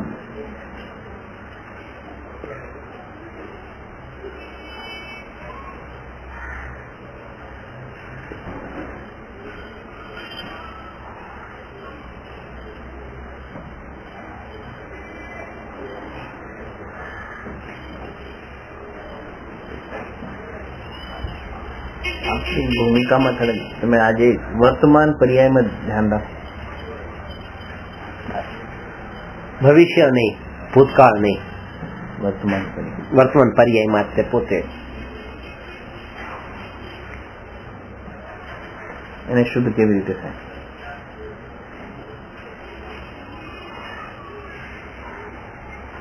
જયારે શ્રદ્ધાનું બળ વધે છે ને તો ચારિત્રમાં પલટો આવે વગર રહેતો નથી. શ્રદ્ધા એટલે સમ્યક દર્શન જેને પ્રગટ થાય છે એ નિયમથી મોક્ષે જાય છે. આના કારણે શ્રદ્ધા થઈ તો ચારિત્રમાં પલટો આવશે, ક્રમે ક્રમે આવશે. એક કશાય ચોકડીનો અભાવ થયો, સમ્યક દર્શન થયું એટલે પછી અપ્રત્યાખ્યાના વર્ણી, પછી પ્રત્યાખ્યાના વર્ણી, પછી સંજોલન. એ ક્રમે ક્રમે ચારિત્ર મોહનીના પણ કશાય એ દૂર થશે, પણ એ ક્રમે ક્રમે થશે. ચારિત્ર મોહિનીનો કર્મ બંધન થાય છે એ કોના લીધે? 8 કર્મનું બંધ.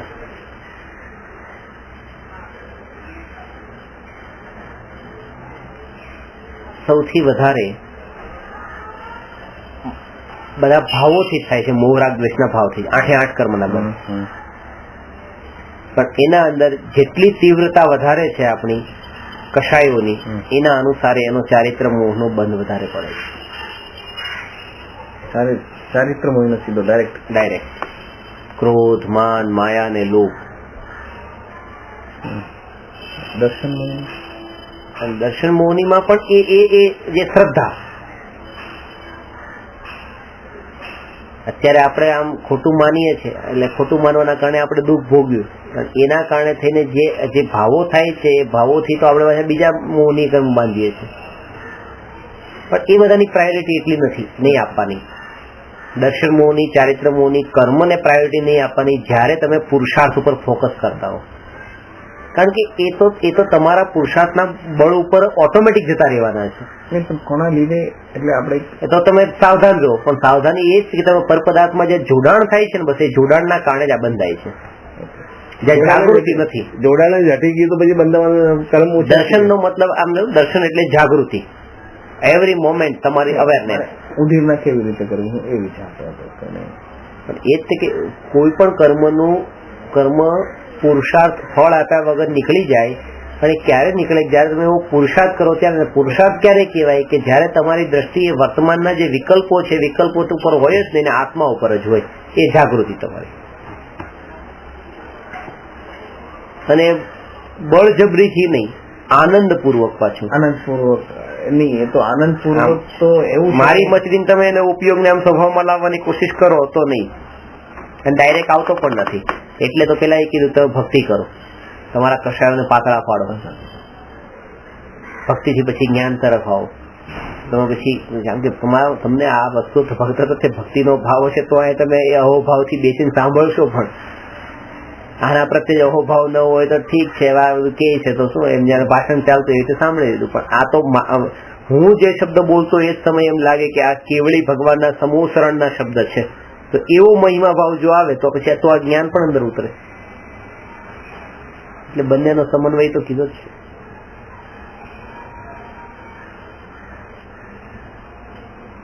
આદર્શ ભાવ તો આમાં નબળાઈ નથી, આદર્શ ભાવમાં નબળાઈ નથી. નબળાઈ છે હવે શ્રદ્ધા ગુણની પ્રાયોરિટી નથી. હજી પ્રાયોરિટી એ જ છે, હજી પ્રાયોરિટી અર્થમાં છે.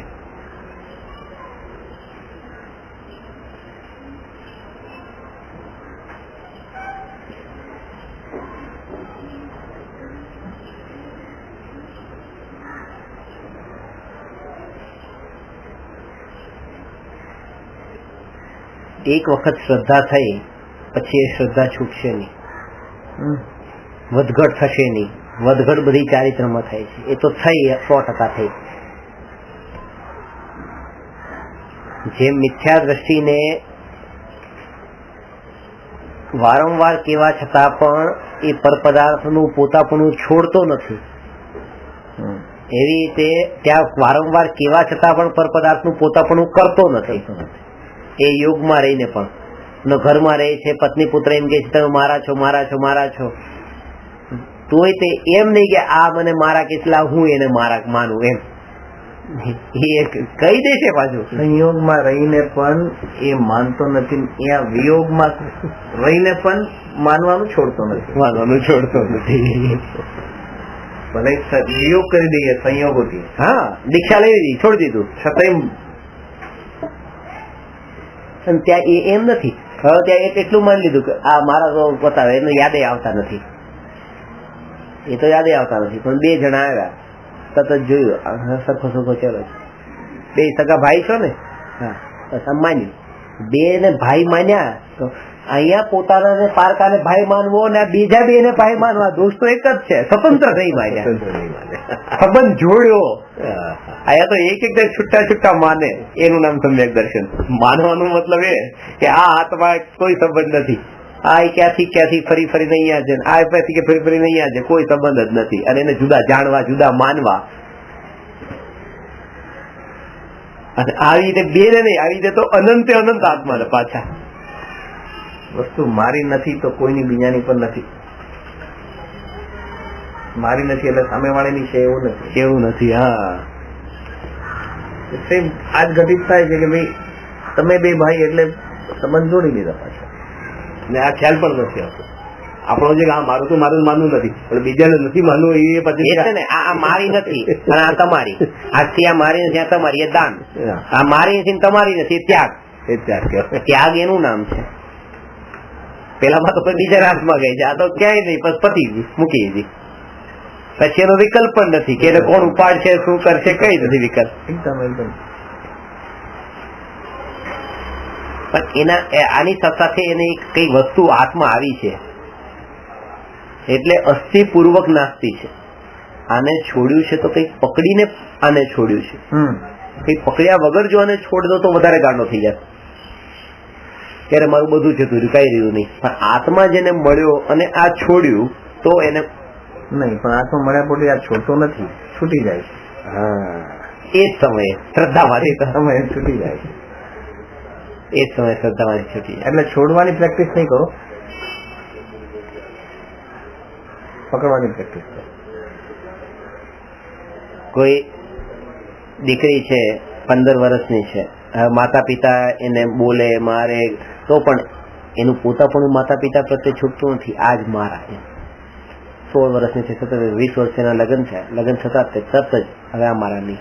હવે ત્યાં એને મારતા કૂટતા કઈ નથી, સારી રીતે રાખે, રડે છે તો એ હતા મારા નહીં, બસ પતિ. તો 20 વર્ષ સુધી કેમ મારાપણું ન છૂટ્યું? એનું કારણ એ છે કે મારાપણું કરવા માટે કોઈ મળ્યું નહીં. જેવું મારાપણું કરવા માટે કોઈ મળ્યું તો અહીંનું છૂટ્યું. એટલે આને છોડવા માટે પછી એક વસ્તુ તો હોવી જોઈએ ને સામે. 20 દિવસમાં હા જો એ જ એવું તો. અને જે તમે લગ્ન લગ્ન ફેરામાં ફર્યા ત્યારે જયારે પાક્કા થઈ ગયા કે લગ્ન, બસ ત્યારે જ માની લીધું બસ આ મારા નહીં આ મારા. એ ચારિત્ર નું તો પછી થાય છે, પેલા શ્રદ્ધામાંથી જ થઈ ગયું, શ્રદ્ધામાંથી થઈ ગયું. અહીંયા કરતા ત્યાં પાકું થાય. શ્રદ્ધામાં થઈ ગયું એટલે ચારિત્રમાં આવશે આવશે આવશે.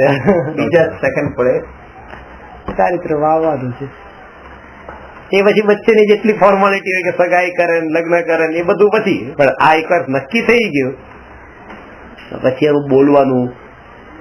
પોતે અહીંયા ગરીબ પરિવારમાંથી ત્યાં ધનવાન પરિવારમાં ગઈ, અહીંયા પોતે કોઈ ત્યાં નોકરી કરતી હતી, હવે તરત ચલો ડ્રાઈવર ગાડી નીકાળો. તો આજે ચારિત્રમાં પલટો કોના બળ ઉપર? શ્રદ્ધાના બળ ઉપર કે હું આ છું, આ પૈસા મારા છે, આ બધું બેબમ મારું છે કે હું ધણી છું. હવે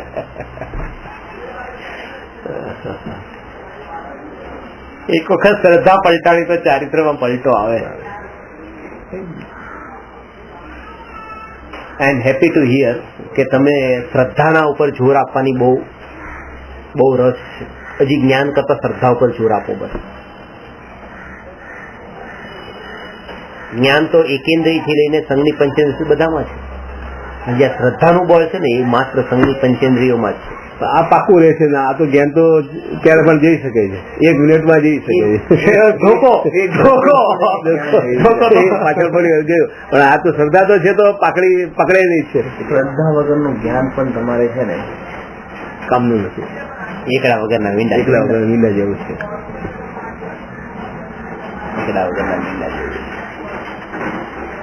એ તમારા પાસે ખજાનો મીઠાઈ બધું પડેલું છે, તમે ભૂખ્યા છો પણ ખાતા નથી, બસ એનો મતલબ તમારી પાસે નથી.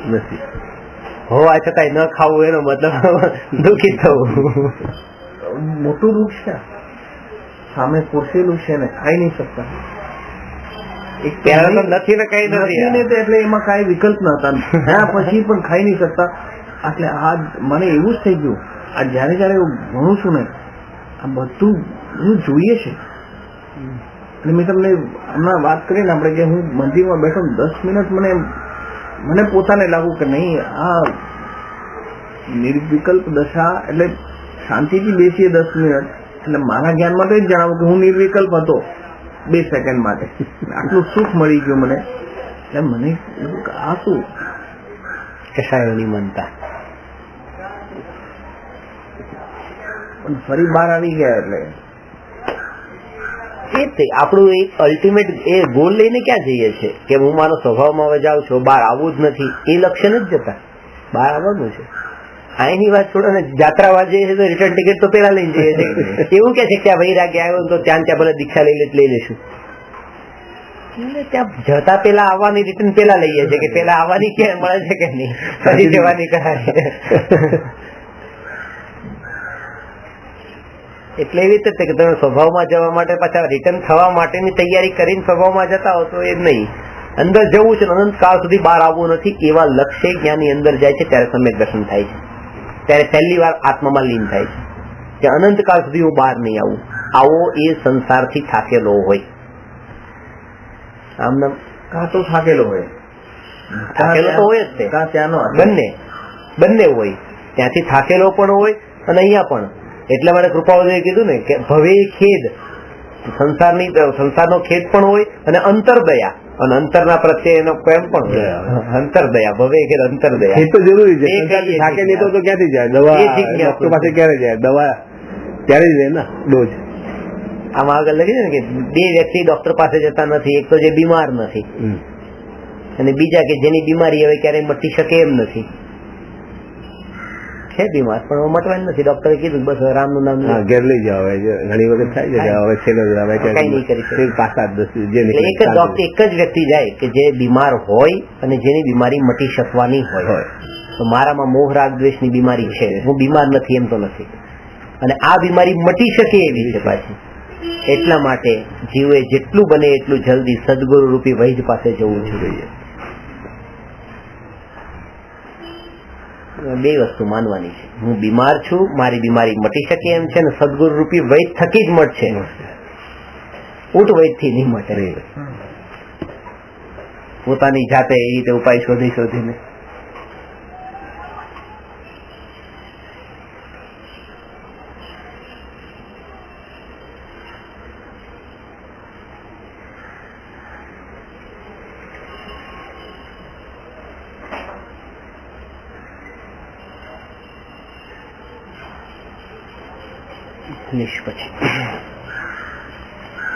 નમો અરહંતાણં નમો સિદ્ધાણં નમો આયર્યાણં નમો ઉવજ્જાયાણં નમો લોયે સવસાહું